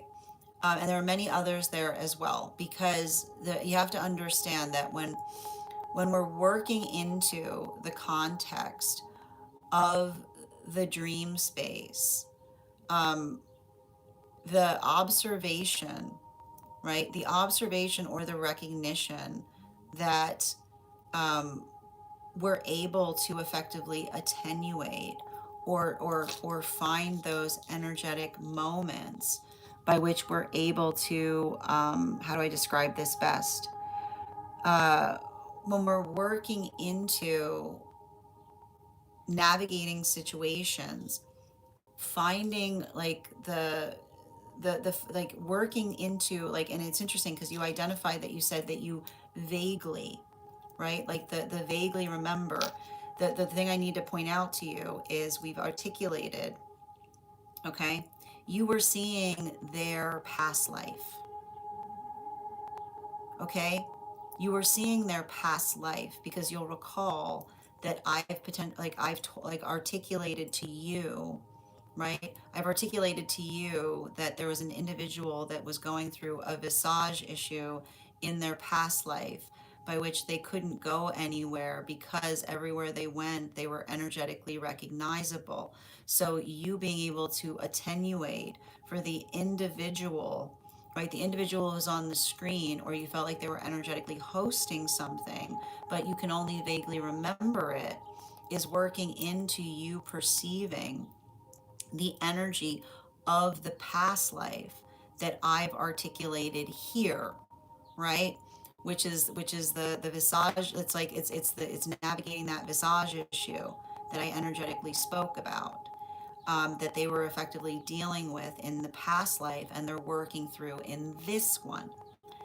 Now, in terms of that, we also identify that, and this is what we effectively see, because it's understanding. And you said that you were sitting in the back, and you identified that there were individuals, and it's funny that it's very interesting that you were articulating upon energetic placement points, because the fact that you identified, um, the fact that you identified energy that was effectively either experiencing, observe, like, so the thing you have to understand is, in the dream space, everybody is activated.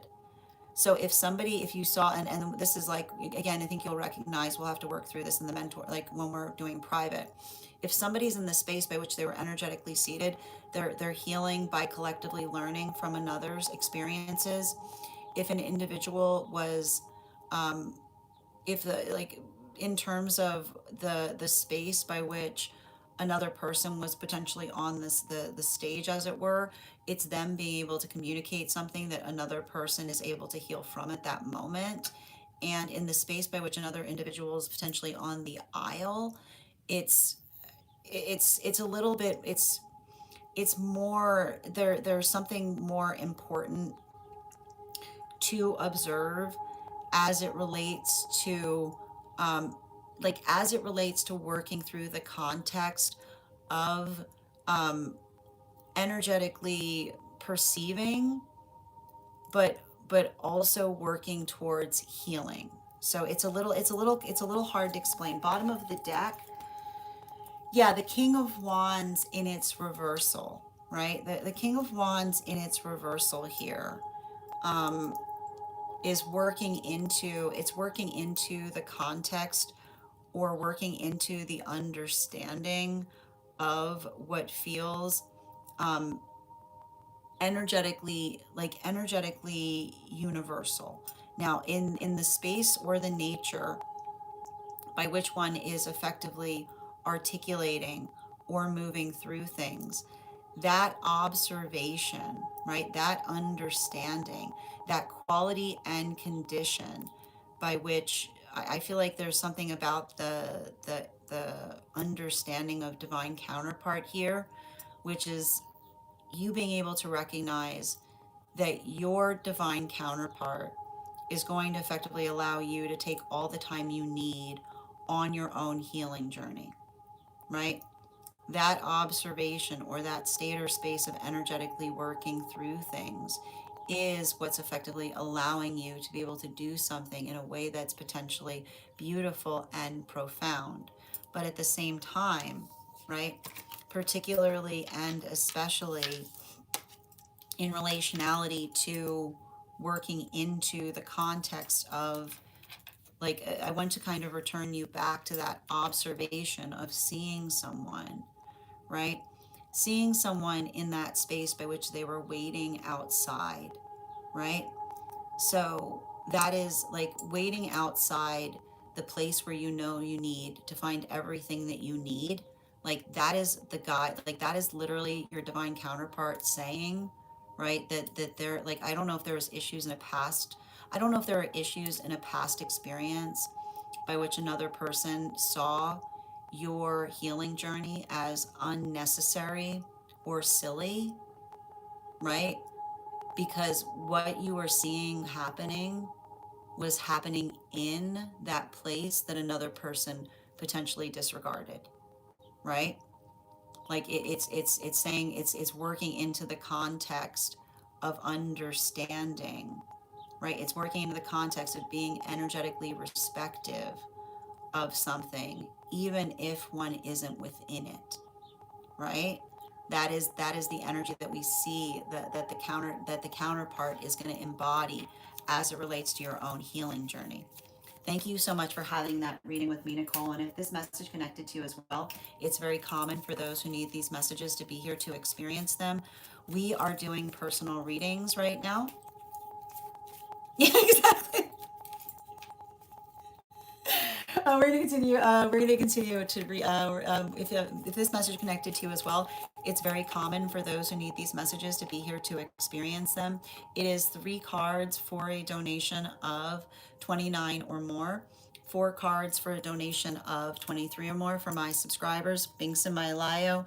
Please keep in mind there are 3 things I don't read for across these apps: pregnancy, medical, and legal. Happy to give insight on anything in private readings, and you can book private readings on my site. Mm-hmm. Absolutely.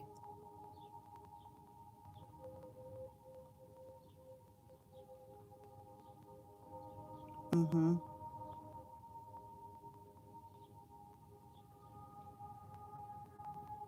Yes.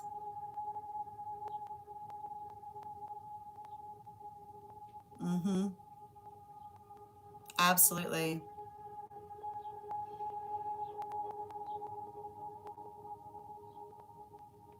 Bridget, exactly. Perfect example.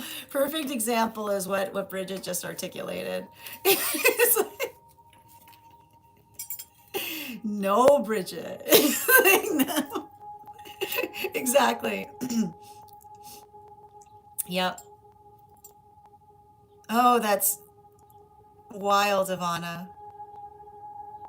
Mm-hmm. Absolutely.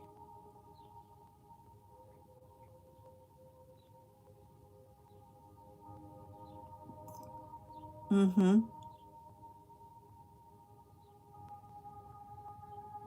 Yeah. Thank you guys so much for being here and receiving these messages. I'm going to take a moment to read over as well. I mean, Mikey, in terms of that, just bear with me a moment. Thank you as well, Daniela. Hi there, hi there, Bella. Welcome.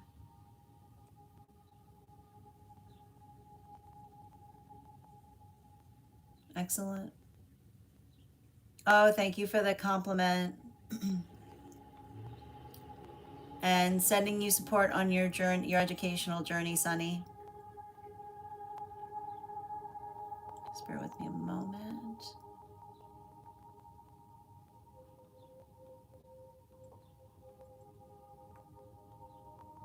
Okay.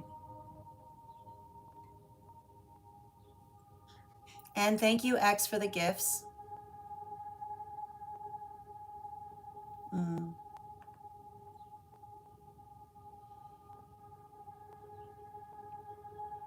all right.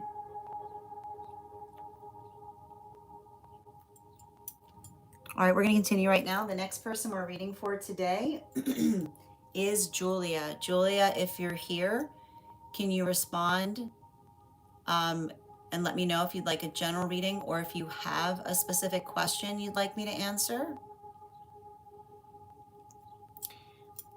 And I just want to point it out I want to point it out for you, in Nicole, like when I was reading for you, the energy that we identified, there was a lot of projection energy that came up in the context of that.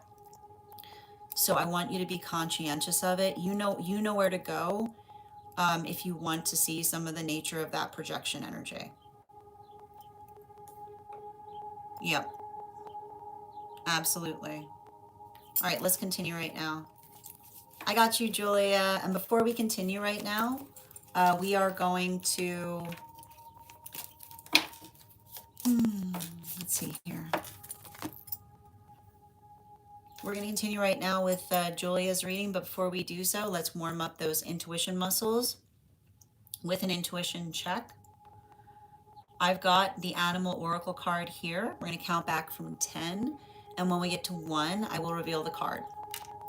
10, 9, 8, 7, 6, 5, 4, 3, 2, 1.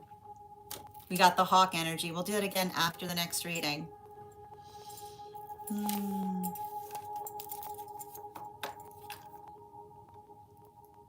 Got you, dear? All right.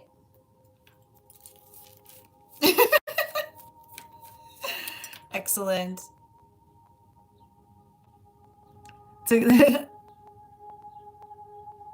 All right. And you said that your questions over on the disco, just a reminder to those who are paid members, you can, if you have information that you feel is necessary or relevant for the purposes of our read, you can include it in the notes when you send the donation, or you can post it in our subscriber only disco channels in the appropriate channels. Mm-hmm.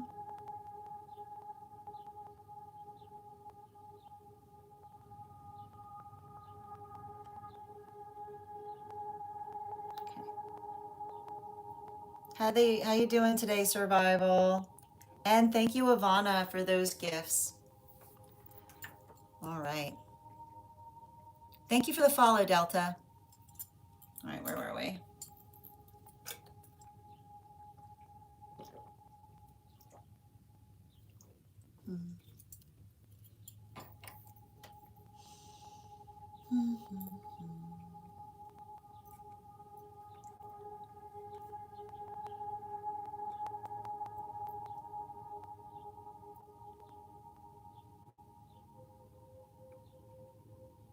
Let's see here.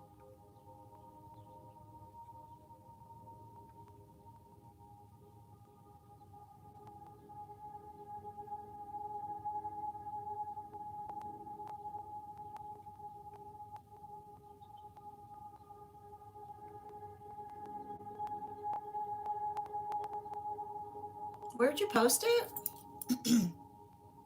Thank you for the follow, MR. Mm-hmm.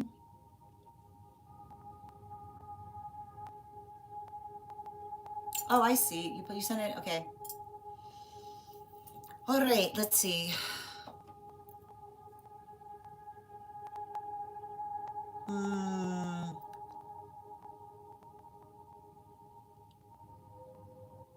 Oh my gosh, that's awful. Oh, Julia.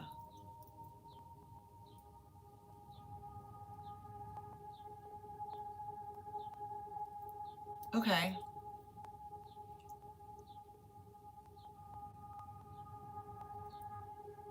Mm-hmm. I got you, dear.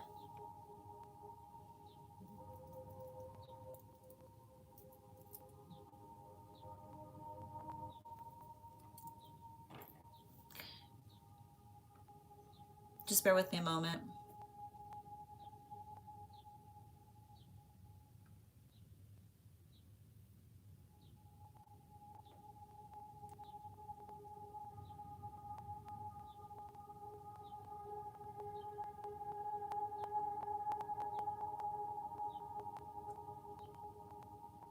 Mm-hmm.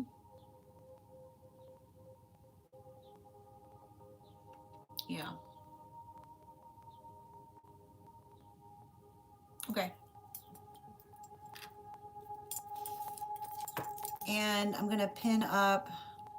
Yeah, I got you, dear.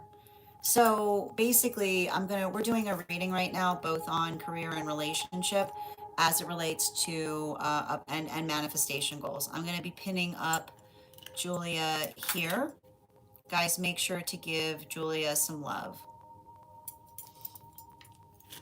And thank you again. All right. Let's see. 2 cards out.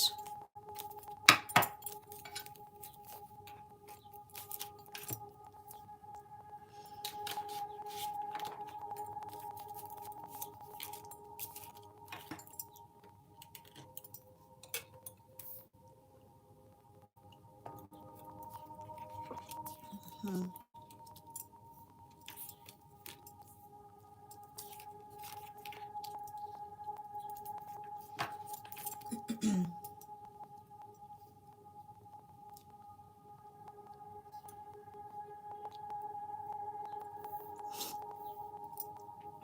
So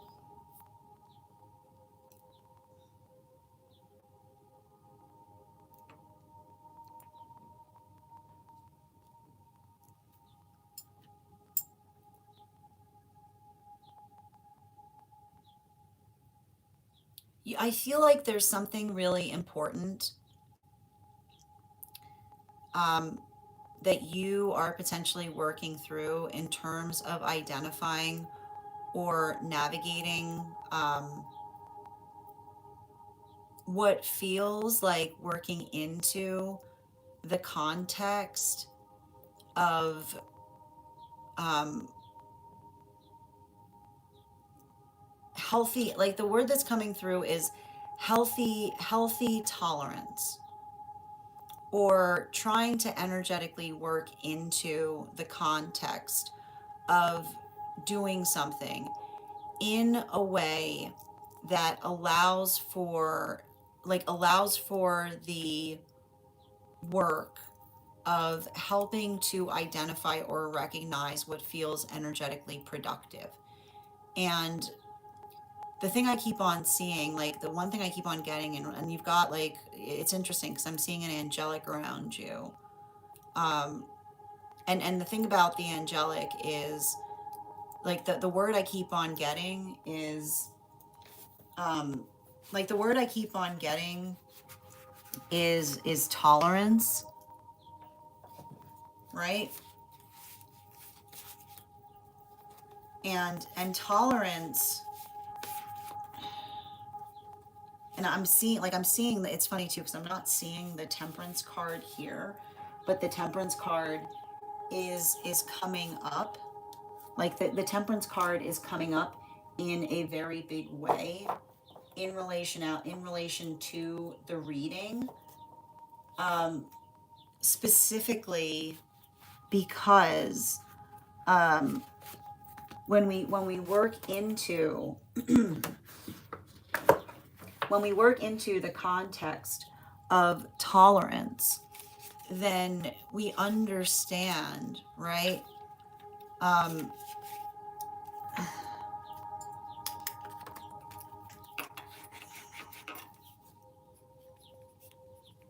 like your guide is identifying that you know the difference between, um, healthy and unhealthy tolerance, which is, um, taking account, like it's taking accountability for things, right? And it's not just in the taking, it's not just in the taking of accountability for things, but being able to recognize or identify the shape or nature of what one can do better. And I want to point out to you, you're seeing that quality and characteristic in two completely different vectors of your own life, right? You're seeing it, one, in the vector of a situation or circumstance by which, like I keep on seeing the state or nature by which all another person needs to do, right, is be energetically attentive to the needs of another. Like that is the priority, right? Right? Like that is the priority. And so what are you effectively of seeing? You're seeing someone that did not maintain the priority and was trying to eschew, right? They were trying to eschew responsibility, right? Like they were trying to eschew responsibility, which is why I see you, right? Like you are embodying, I keep wondering, you are embodying that angelic in that moment because you articulated your own like disapproval of that energetically occurring, right? So that's the first space that we see that in. And what is, and meanwhile, right, you are seeing how easy it can be, right? You're seeing how easy it can be to communicate, right? To communicate what you're, to communicate, right? To communicate what your desire was, right? To communicate what your desire was and immediately have the need met. And I want to point out, someone telling you that they don't have what they're looking for, what you're looking for, is someone meeting your needs, right? That's what the guide is trying to articulate to you, like, right? That is being able to see the shape or nature of true responsibility, because true responsibility true responsibility is found true responsibility is found in seeing how profoundly simple it can be when we are effectively communicating properly, right? So you've got two different situations where by which somebody communicated something with clarity. And what did you see in one? You saw in one, pay attention, like the guide almost showing you saying, look at all the perseveration, right? Look at someone articulating upon anything instead of actually doing something, right? Versus that clarity and condition by which you made an energetic request and you received a response just as quickly. And here's the beautiful thing about it. Even even in the lack of alignment, sublime alignment, because the sublime alignment is found in another person energetically prioritizing, right? Energetically prioritizing their desire, your desire, like your energetically prioritizing your manifestation goal beyond their own desire, right? Like look how beautifully simple it can be with those that are healing effectively, which is no perseverating, no articulating, no energetically thinking about it. It's there, and it's like you see it's like working into the swift, right? The swift energy that allows us to move with more expediency. So I want you to be very conscientious about that, because what we really see there, right? What we really see there is, even in the space by which, even in the context by which you are getting more focused in terms of where you aspire to be. And I like to point this out, right? And you see this. Manifestation goals can change in the context of someone with healthy standards, right? Manifestation goals can change in the context of healthy standards. But if someone does not, if someone lacks standards, then there's not much to be done there, right? So I want you to understand that the guides, like, it almost says to me, it's interesting. So I'm getting most of this reading, like I'm getting most of this reading coming through from a guide that's really proud of your own healing journey, because it's recognizing and identifying the difference between what you are allowing yourself to feel energetically open to, because you recognize that there's the possibility of change that could potentially be in someone with integrity, determining that there's something that they want differently, versus situations and circumstances by which another person refuses, right? Refuses to take energetic accountability upon something. And in the context by which they're not taking the accountability, there's nothing that can be done, because you're recognizing the frustration or the stagnancy.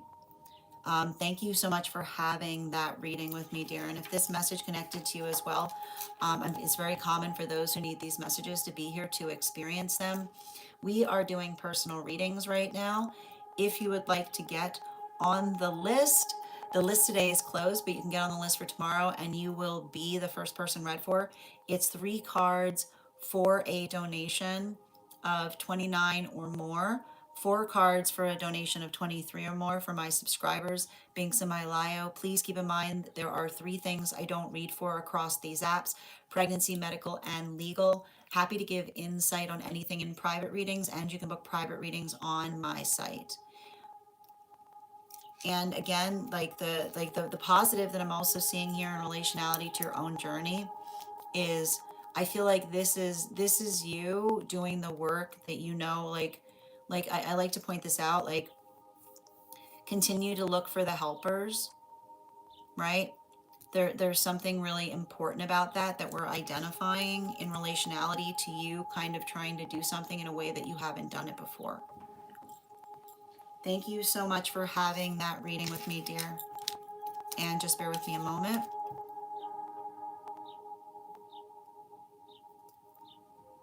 Mm-hmm.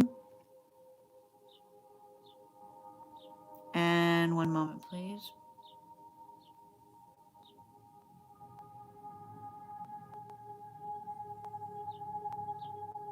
And thank you for the follow, MR. Yeah.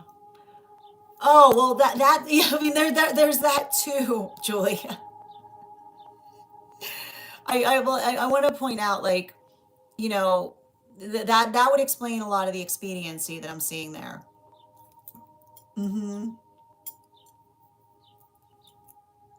Yeah.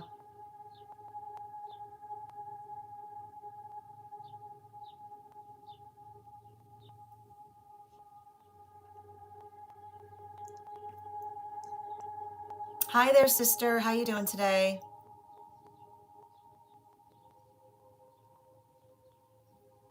Mm-hmm. Yeah, you were livid when you tried to calm down. Mm-hmm. Yeah, they were like, no. Yeah, I feel like you were embodying the angelic at that moment. And Cynthia, thank you for sharing the live.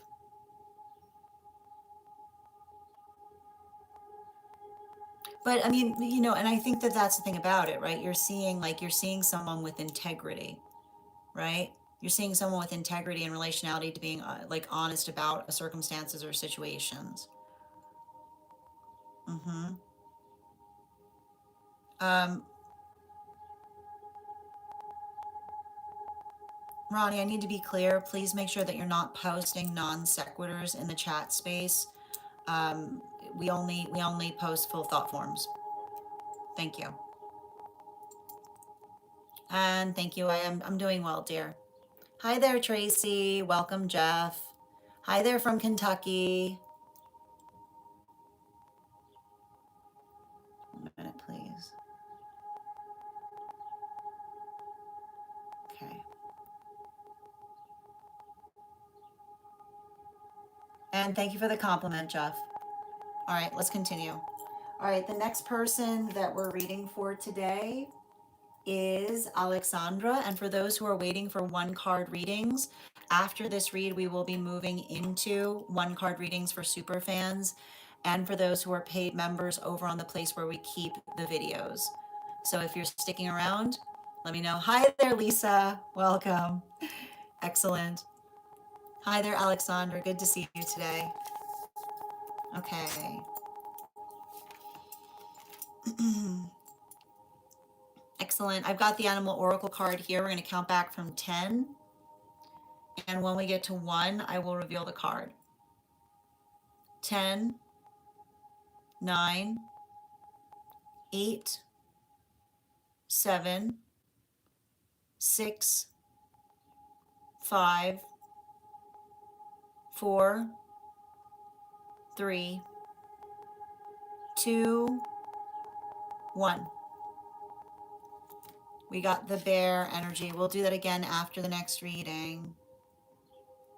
Okay.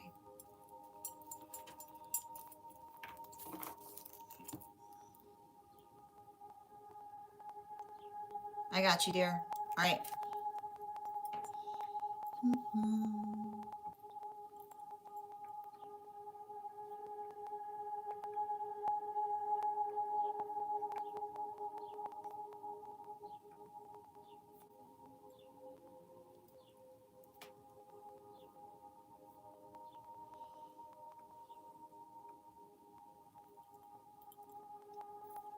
All right.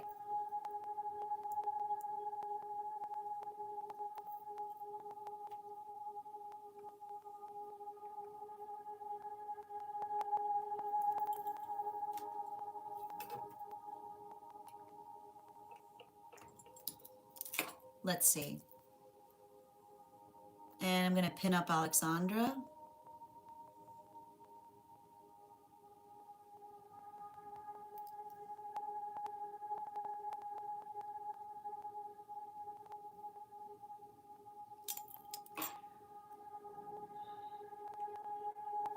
And did you say this is, okay, outside tea? Okay, I got you, dear.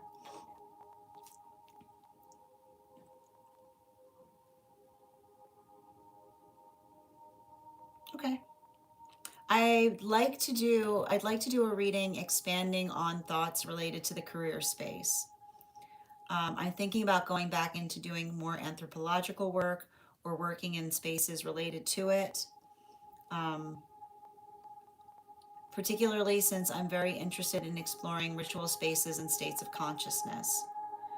I met an individual recently that works in this context, so we've been entertaining ideas together. On another note, um, mhm. Oh, mm-hmm. Remember when I said be ready for fasting? So the other part of the reading was confirming, was just confirming something that I articulated would occur. Okay, so that's fine. Um, yes. All right. Let's get to it. Okay. Hold on a minute. Mm-hmm. So can I get? But it's I also feel like there's something like yeah. Can I get 4 cards, please?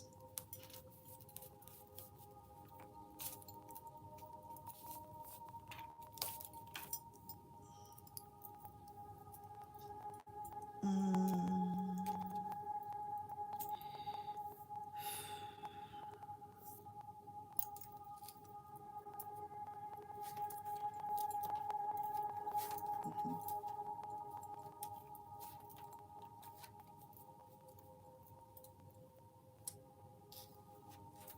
all right.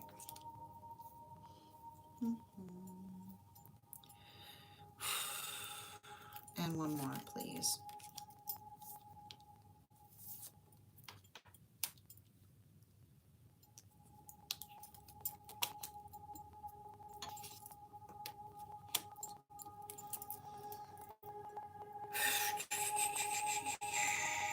So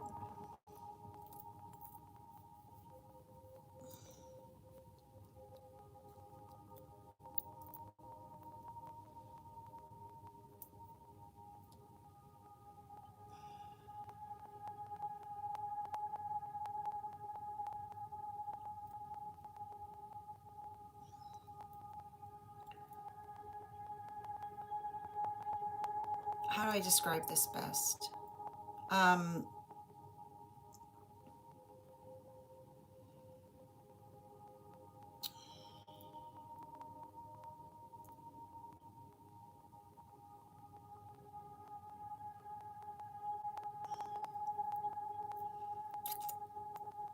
there's something very, in terms of what I'm seeing, like, remember how I articulated to you, um, making sure that you're being very conscientious in relationality to the direction that you aspire to go towards. This is exactly what I meant in relation to some of that work, because what we're potentially identifying or recognizing there, um, has to do, right? It has to do with being able to effectively, um, do something that is what you effectively aspire to be energetically doing, right? And um, there's something important. And here's the thing about it, because and I'll put it this way: the you know I always articulate this. The tarot never tells us what to do, but the tarot gives us the ability to recognize how to approach what we're experiencing. Um, paying attention, paying attention to the difference between, paying attention to the difference between um, an aspiration and an energetic offering, right? Okay, it's really fun, right? And here's the thing about it: um, when you're working, when you're working into, like when you're working into alignment, Um, Aspiration and offering should feel like a matching set. Like it should feel like they should feel combined. It should feel very much like something that feels energetically apropos to you, specifically and particularly because not only does it feel aligned, but it also goes in the direction that you aspire to go into. Okay?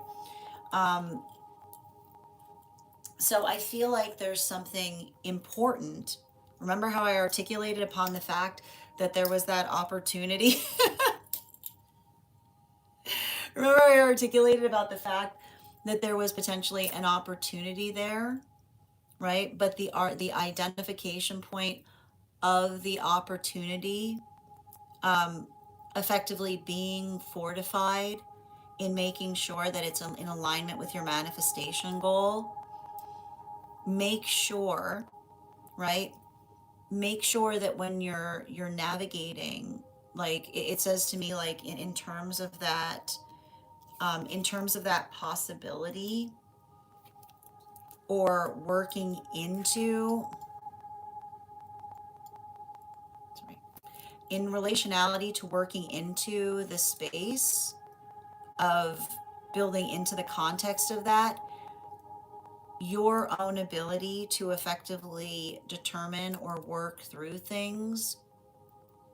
um, make sure that make sure that it's leading to where you aspire to be, rather than building you into the space of like of a location or situation that you're hoping to, like, that you're like, because I keep on getting the word related to this right now is um is travel, or like, and I keep on getting there's something about your particular reading that has to do with mobility, right? Like, and again, especially, I don't know why I'm getting like the words mobility coming into observation is, and I think that that's the thing that I see a guide articulating, doing something, but doing it in a way that you're also able to be like mobile within the context of it. Now, I want to give you some bottom of the deck information, something to keep in mind. We've got the Lover's card in its reversal. And so the Lover's card in its reversal, basically, like that's what I keep on getting as it relates to like sublime alignment or working through the observation of being able to do something in a way that feels um, in a way that feels better, or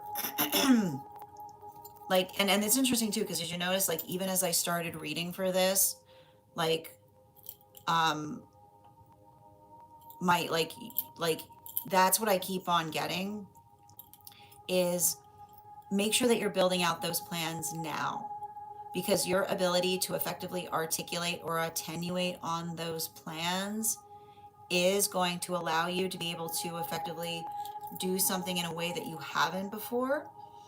um, but I also feel like there's something very important. I feel like I see you kind of going through an expansion process at this moment. And the difficulty, the nice thing with a healthy expansion is that it's not going to feel it's not going to feel frustrated by what your plans are. It's going to feel energetically delighted by them. So I want you to think, like, I think that a really good practice to embody in this new moon energy is being able to identify what that looks like. What that looks like, not only in the context of you working through things, but also in the context of asking yourself, like, the things that you're doing right now, like asking yourself, does this bring you closer to that manifestation goal? Does that bring you closer to the idealized higher self? Because that is what I see that you're doing at this time. And it says to me that it feels to me like this is moving into the context of something that is positive, so long as it's unified to that manifestation goal, right? And I feel like this is a lot of the work, right?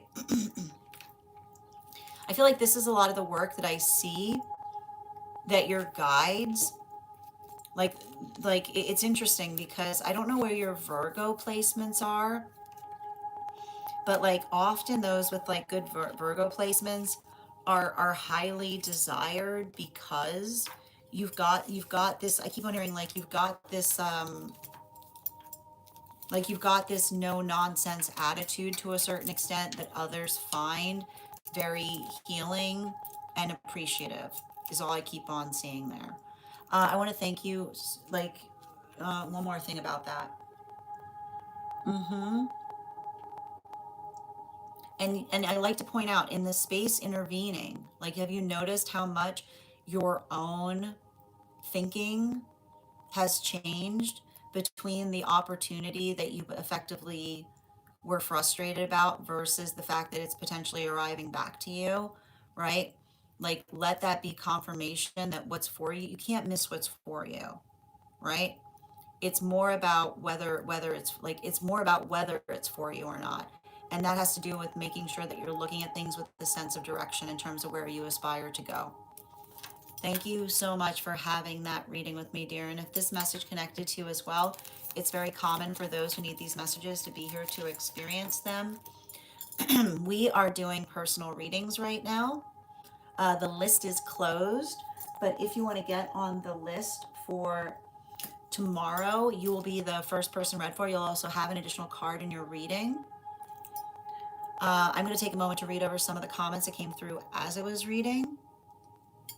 And this is what I keep on, like, I feel like, yeah, like I really see, like, Alexandra, the thing I keep on identifying here is like this is you building into like a comprehensive path, right? But a lot of it is trying to think like between like short term and long term. So make sure that you're taking that into consideration. The short term should be building you into the long term. It shouldn't feel like it's getting in the way of it.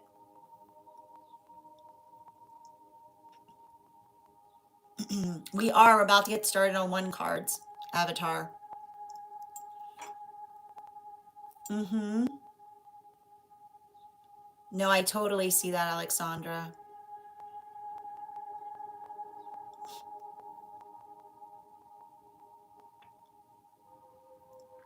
Absolutely. Mm-hmm. Yeah, so that you see that is like that's what I meant in terms of making sure that you're considering like take some time to connect with your higher self, right? See where that higher self is to help kind of focus upon where like what the proper direction is in relationality to what's being offered to you right now. Mm-hmm. Absolutely. You have nothing to apologize for. All right, we're going to continue right now. So we are now moved into the list is closed today, but we're moving into one card readings for those who are super fam or for those who are paid members.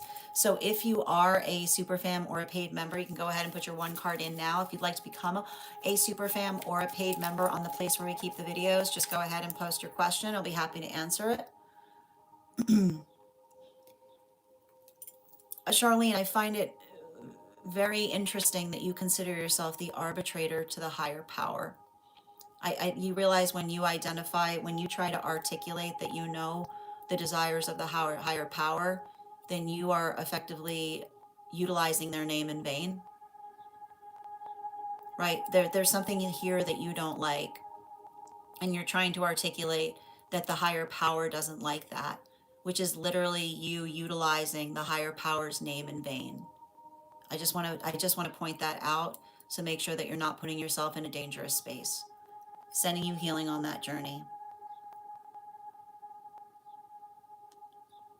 Of course. I literally have a foundation. I've been studying these cards for over 30 years, Charlene, and I'll tell you with confidence, there is nothing in these cards that brings one to away from a faith practice. It'll probably bring one closer to it, because you'll understand the importance and significance of what the foundations of what the faith practices are trying to have us embody. I hope you understand that. And I hope that you're not trying to utilize faith to make yourself feel better or to hurt another person with it, because that's not what faith is supposed to be for. And I'm sending you a lot of support on your healing journey. Excellent.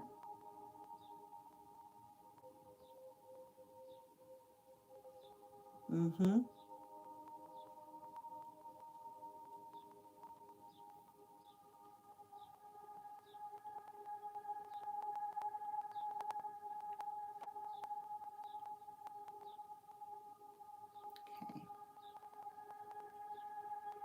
Hi there. Welcome, David. How you doing today, Jeff? Hi there, Tracy or Lisa. Just bear with me a moment. Mhm.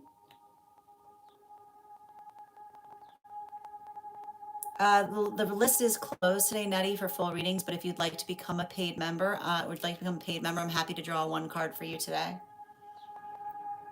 Excellent. Yeah, you see, mhm. Again, your presumption in assuming that you and I have the same path, you're just projecting right now. You're projecting, because the thing is, you and I are not alike, because I would never try to utilize my faith to take a patronizing attitude as it relates to another person. The space by which you feel that you think that you see others that need saving is you adopting a faith practice that is righteous. It's not one that's built upon clarity. It's something that makes you feel energetically better than another. That's what righteousness is. And that's literally what the book articulates that you should not do. Because when you're righteous, you say, only I am the one that knows what God aspires for or what it means to be saved. So you have fallen into righteousness. And your examples of the righteousness is the fact that you feel that there's something about me that requires to be needing to be prayed for. I am very happy we are building in this context here. Do you see the fact that all of this energy here is sharing and healing? The only one who's effectively articulating from a point of need is the individual projecting that there's something that they're seeing that feels like it's creating fear in them. So I'm going to repeat, I've got a very simple rule in my chat space. You can stay so long as you're not trying to cast judgment on those within the space based upon your own faith practice, because that is you embodying the qualities of righteousness, by which you're not holding on to faith because it's empowering you, but you're holding on to faith because it serves you feeling better than others. So again, I hope that you find the healing that you seek. And I am going to proceed to block and remove you so that you can stop projecting your lack of healing journey on those who are here and truly working on themselves in the process. Thank you. All right, let's continue right now. Again, apologies for the stepping away for that for a moment. Excellent.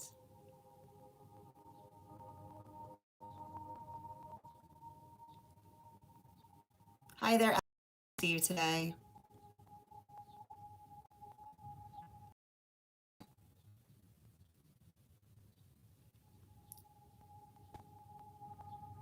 Yeah, I definitely listen. I think that one of the things you should really do right now, Alexandra, is work on connecting to the higher self, to be able to see, like, have a conversation with the higher self. Say, like, how are we doing this? How are we doing this? Yeah, absolutely. Mm-hmm. Absolutely. You listen, Alexandra. Nothing. I need to point out. Don't apologize for communicating during your read. There's no spam quality about that. Okay. Absolutely. I got you. All right. How are you doing today, Violet? Okay, we've got Ivana here. One card, please. Guidance. Okay. You know,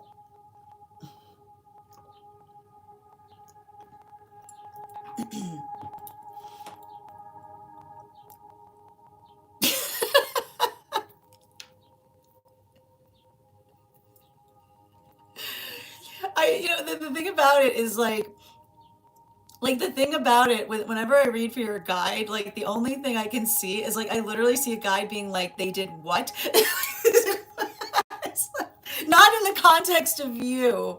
Is what I keep on doing. It's like the best thing I can describe about it is like I feel like that you have to understand when I'm reading for your guide.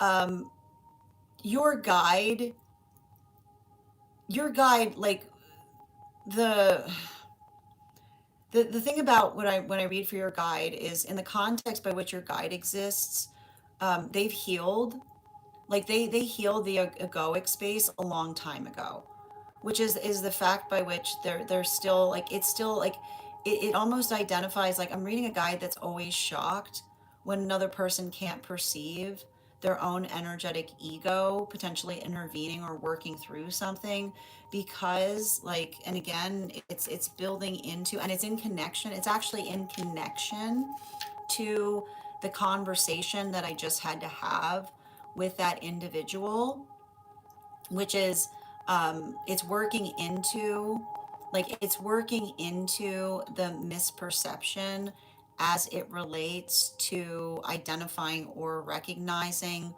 what, like identifying or recognizing what it means to work upon things in a way that allows for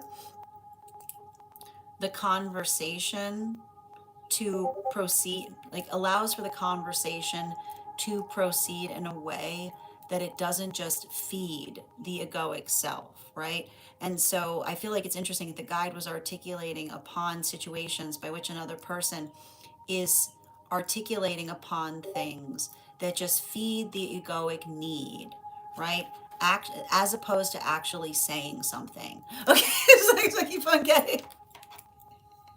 Right, like I feel like that was the message coming through from your guide, right? It's like it's often like that can sometimes feel energetically exhaustive, but their ability of under, like if you're perceiving things in that way, like they feel it too, is what I keep on getting. Absolutely. Bridget, one card, highest priority, please. Two cards coming out.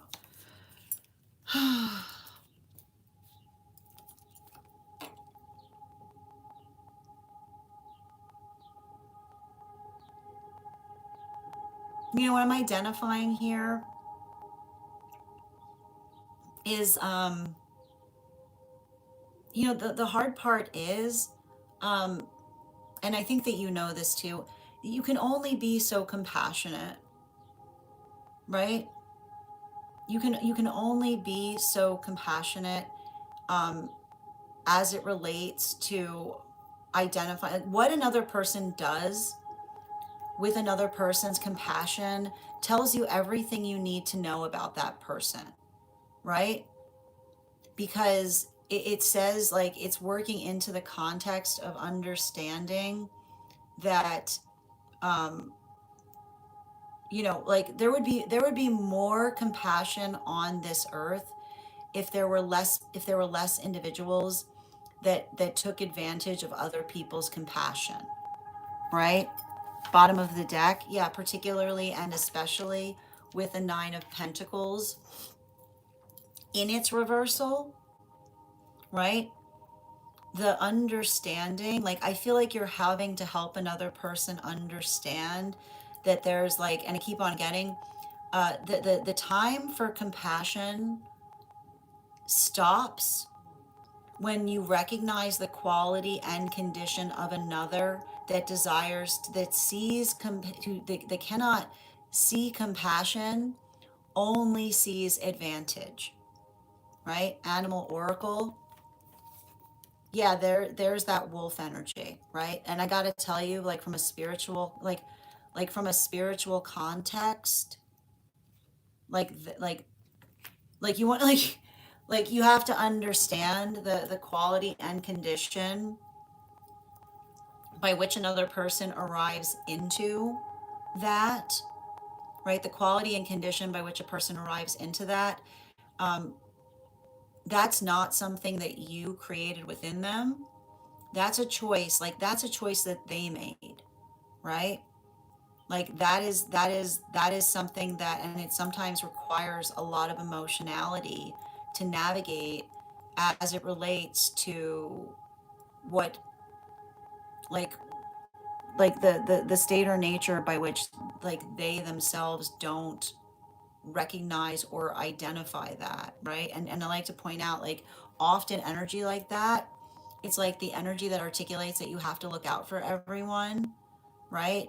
Like is often the energy you have to look out for, right? Because it's like it's working into the space or nature of understanding the quality and condition that,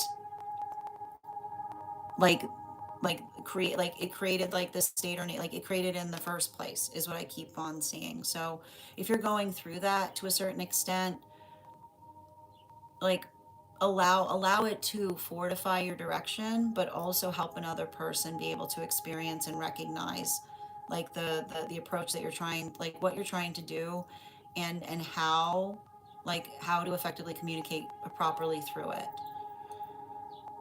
Mm-hmm.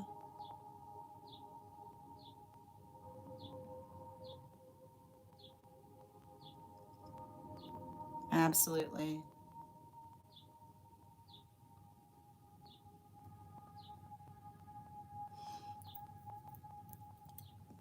Ava, one card on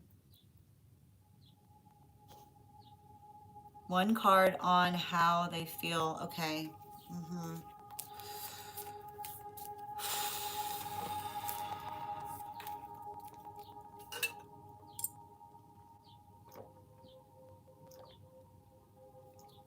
We've got a hangman and it's transverse,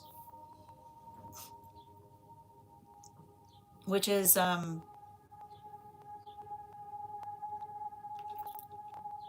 feel like the hangman and its transverse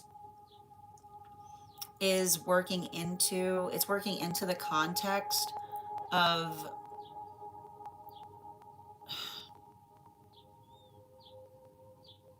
like, honestly, I feel like I see somebody, I feel like I literally see someone being like, I hadn't thought of that, like, you know what I mean? Like it's like it says to me like there's something energetically here in relationality to another person. Like it's giving me the kind of conversation upon someone saying like I hadn't thought of that, and being like, well, like what was your, like when we are effectively um trying to do something in a positive way, then we effectively articulate or identify what feels um, the most energetically productive or supportive. Um, there's something about this cow energy. Um, it's like the word I keep on seeing is I keep on hearing uh, prioritizing comfort. If we're building towards comfort, we have to be ready to actually be uncomfortable, right? We're not doing things, we're not doing things specifically from the space that they make them things easier for ourselves, right? We try to figure out what the easiest thing is, right? Like, so I feel like I see somebody who wasn't recognizing the fact that they weren't taking others' mutual easement into consideration.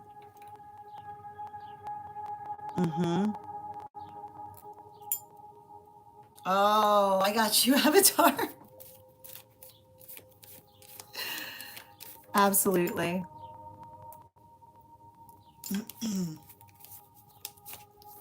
Um, we've got the Five of Swords in its reversal. So I feel like I'm seeing something there in relationality to,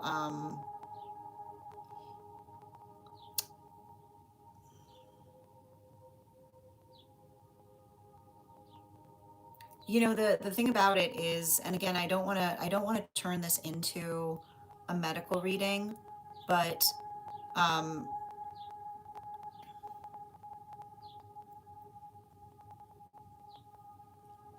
it's so weird. Like,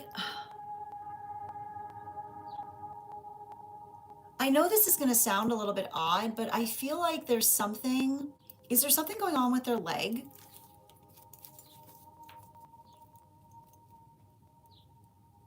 Yeah, particularly like it's saying to me like, yeah, like this is confirmation with like the five of wands in its reversal. Um like this is going to sound a little bizarre, but um like I see someone, like I feel like I'm picking up on some type of energy that, and this is just to show you like the connection to things that can be very different.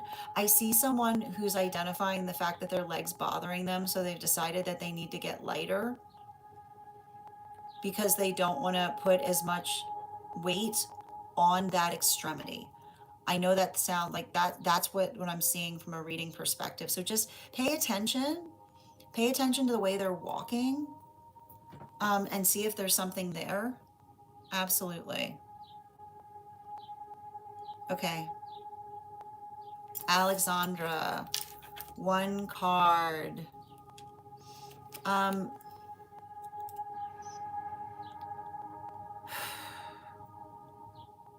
I feel like I see some kind of situation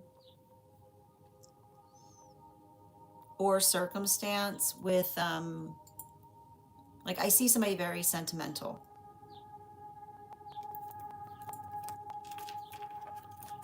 I also see somebody, hold on a minute. It's interesting because this was the bottom of the deck and this is the upright of the deck, right? I feel like I see somebody who feels like they were focusing on the wrong things in the past, you know? Yeah, particularly with that wolf card. I feel like I see somebody that's like carrying a lot of like I'm getting like someone who's carrying a lot of regret, but trying to do their best to try to work through it with like a sense of like a sense of like, the word I'm getting is like reorientation, or trying to like return their focus back to the things that are energetically important. Yeah, I know, Ella. It's frustrating to see. I got you, Melissa. Hold on a minute. I've got Daniela, please. Highest priority for Daniela over on the place where we keep the videos. Daniela, you've got two cards coming through right now. We've got the Nine of Pentacles in its reversal in combination with our Nine of Cups in its upright. So this is saying to me, don't feel like you have to do everything at once.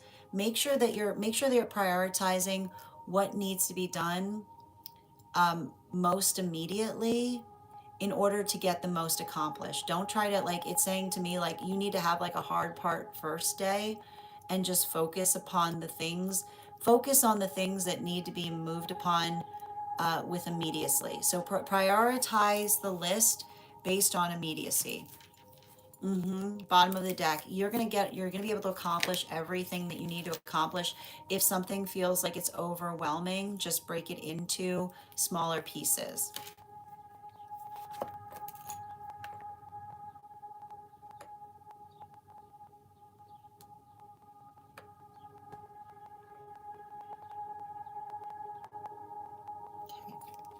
Absolutely, especially with that blank manifestation. Hold on a minute.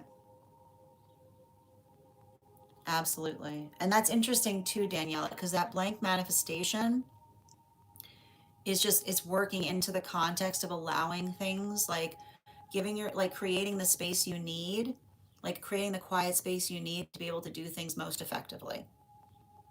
Thank you for reposting, Mighty. I appreciate you. One card for Melissa on the fall season. Yeah, this is feeling very positive, but it feels to me like you've got some kind of plan, you know? Bottom of the deck, particularly with this Nine of Swords in its reversal. Um, like, I feel like the word for you right now is fearless, right?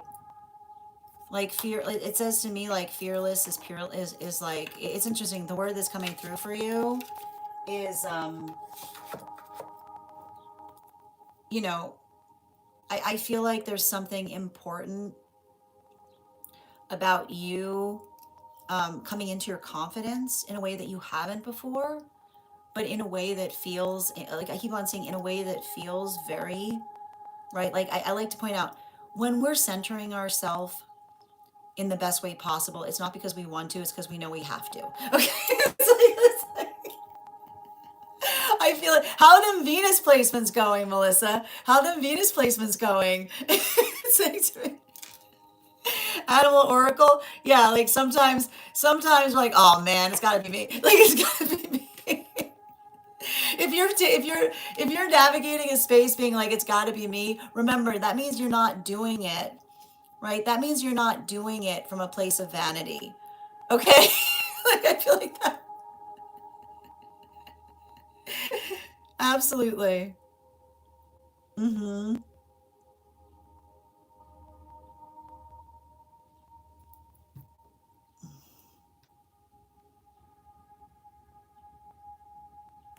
Okay. And thank you, Susie, for those heart me's. You're welcome, Ivana.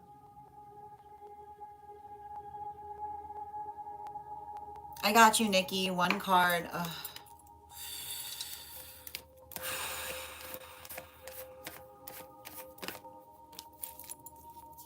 Um,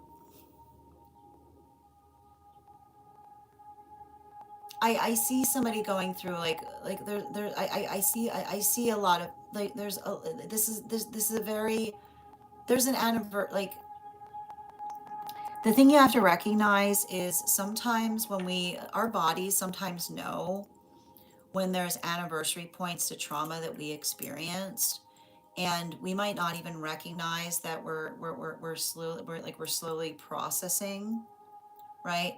We're sometimes processing the fact that we're approaching those difficult moments. So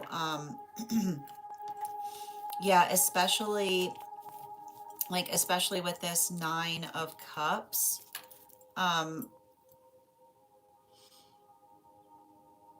I feel like I feel like I see somebody that's like working through something in a way by which there's a lot of that.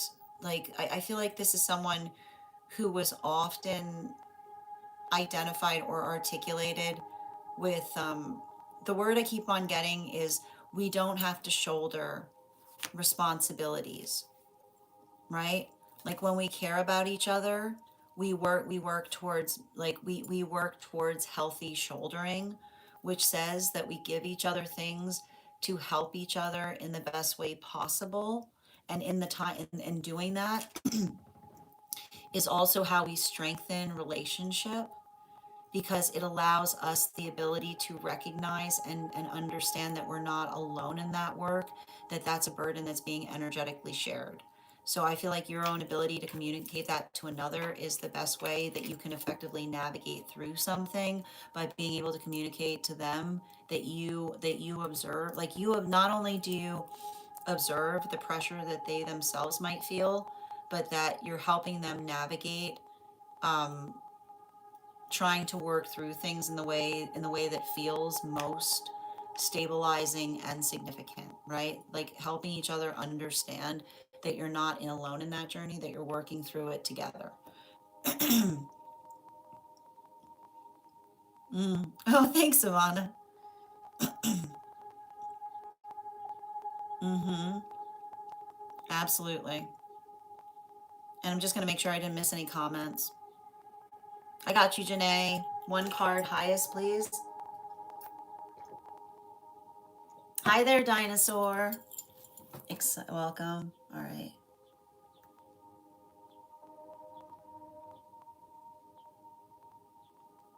All right, let's continue right now. Mm-hmm. Yeah.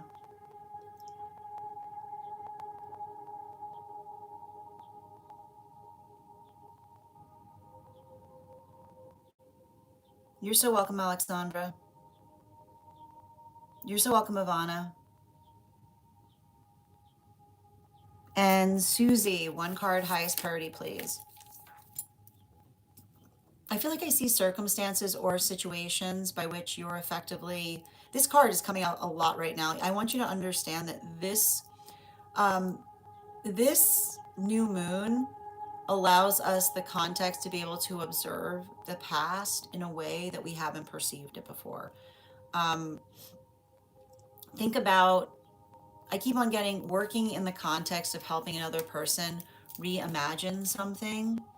Yeah, specifically and particularly, right? Like reimagining the state or nature by which we're trying to build upon, um, a collective sense of priority or passion. Um, Animal Oracle, please. Yeah, like stag energy. I feel like you have to have some. I feel like you have to have a conversation with someone about their confidence, right? Like, like confidence. Like confidence. It always happens. Like those who are very confident always like feel like they lack confidence. So helping another person see that they're not too far from the success that they're hoping for. Sometimes they just like sometimes an encouraging word goes a very long way. You know.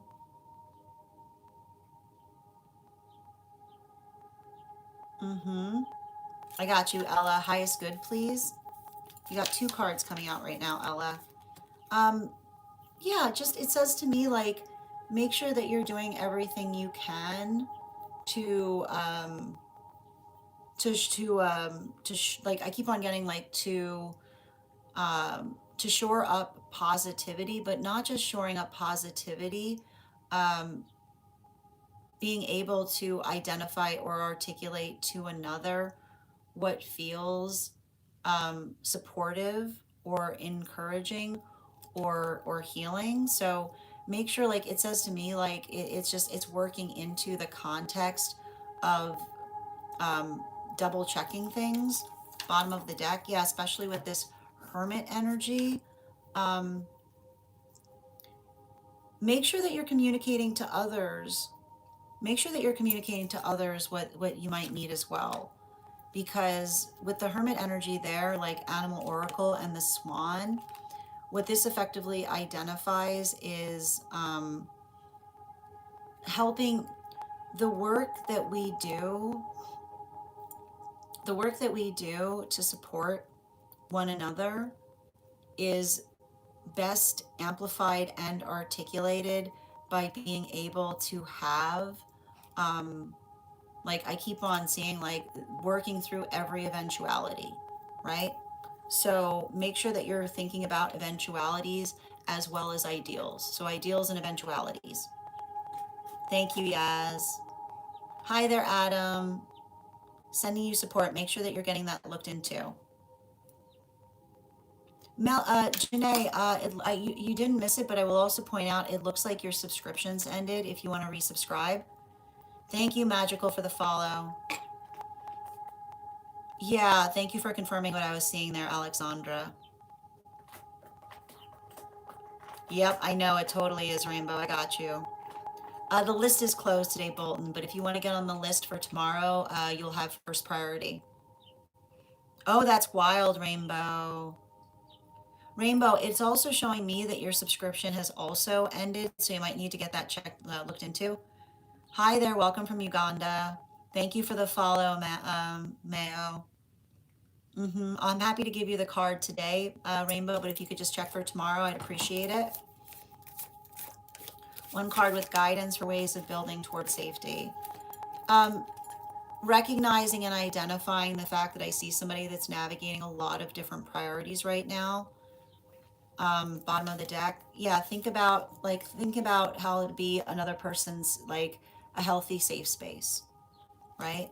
Like when we care about each other, we try to cultivate being each other's safe space, and especially in relationality to understanding and identifying um, not only what that means, but um, what another person like what another person might need or what they're effectively attenuating to. So identify it's working into that consistent effort, but also being able to understand, not overthinking if you see them in a busy state is what I keep on getting. Yep. You're so welcome, Ella. I'm so glad that that applied. Nicole, it shows that your subscription has ended too. As I said, I'm happy to draw a card for you today, but please get that looked into.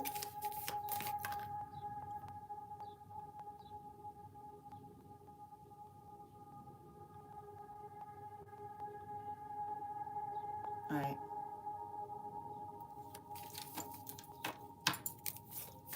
And yet, and yeah, thank you so much for those roses, Coco. I appreciate you.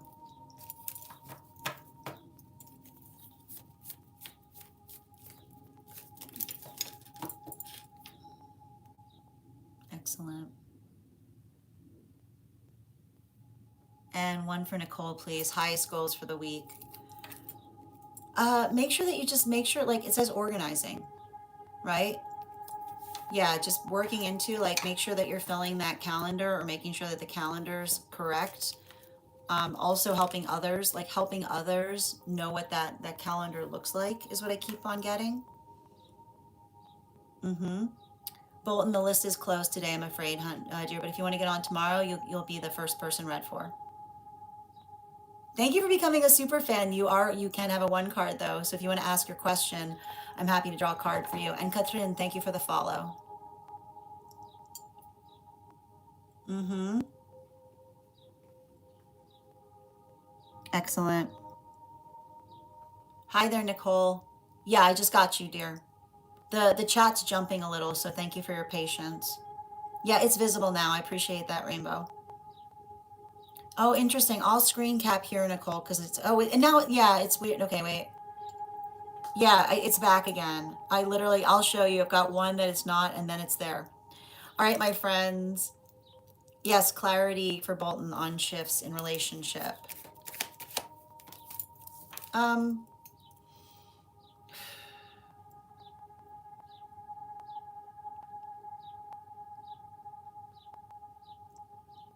I mean, I see someone, I see somebody working through something, um, in it feels to me like I feel like somebody's working through some kind of space of anxiety, right? Yeah, especially with the hermit, like somebody who has like a tendency of getting going very withdrawing when they're feeling or working through anxiety. I have to point out this energy right now for those that carry anxiety, it can feel like a lot. So making sure, helping another person understand and make sure that they're making sure that they're doing what they need to feel secure or stable, right? Like, especially as it relates to like overworking, is what I keep on getting. Like, there's something important about that too. Ah, I'm sending you support, Rainbow. Mm-hmm. Yeah, I got it too, Bridget. Thank you. I appreciate that. Yeah, just be patient, right? And the thing about it too, like, yeah, I got you, Figment. One card, General, please. Um, Make sure that you're being clear to another person what your manifestation goals are. Bottom of the deck. Yeah, the word relationship doesn't mean anything. So if you're talking to somebody about relationship, make sure that you're identifying the kind and quality of relationship that you're seeking. Don't just be satisfied in terms of someone saying that they desire a relationship too. Thank you for confirming, Bolton. All right, my friends. I want to thank you guys so much for being here today and sharing in these messages. Final call for anyone who is a paid member, or who is a super fan, a paid member on the place where we keep the videos, or a super fan. You can go ahead and put your question up. I'll be happy to draw a card for you. How you doing today, Trey? Mhm. Excellent. We will be back on tomorrow. No problem, Nikki. Yeah, it's fine, Nikki. So the card I drew for you is that we were just talking about this.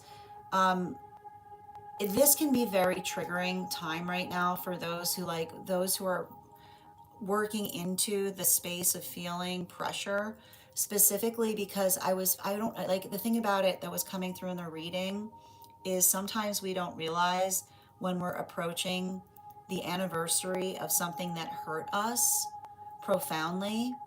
And if we're like, sometimes when we're approaching the anniversary of something that hurt us profoundly, or like we start feeling a lot of that emotionality and we don't necessarily realize why.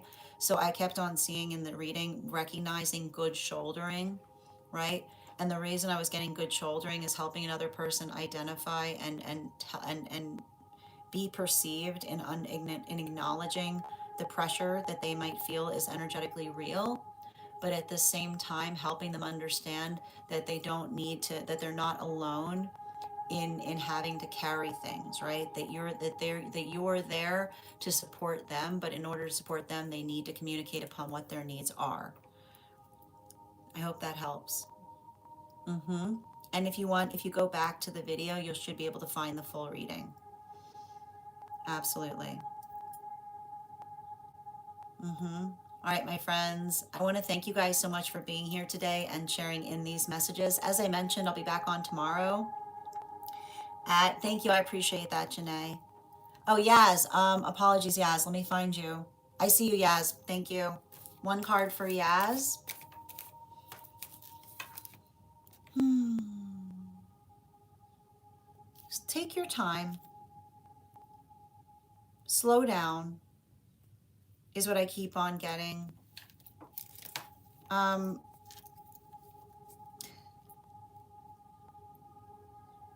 it's feeling a lot like I keep on getting like we've like your request has been received and we're doing our best to effectively navigate it in the best way possible. Animal Oracle, especially with this boar energy. Um, there's something I feel like I'm seeing there's something that's important about working through things, but not just working through things in a way. Um, you have everything you need to get to where you're going, is what I keep on getting, right? Like I keep on hearing, like I'm getting a message from your guide saying like the tools are at your disposal, right? So make sure, like, don't get frustrated in terms of what you're missing. Just focus on utilizing what you have. Mm-hmm. Absolutely. Oh, that's beautiful, Julia.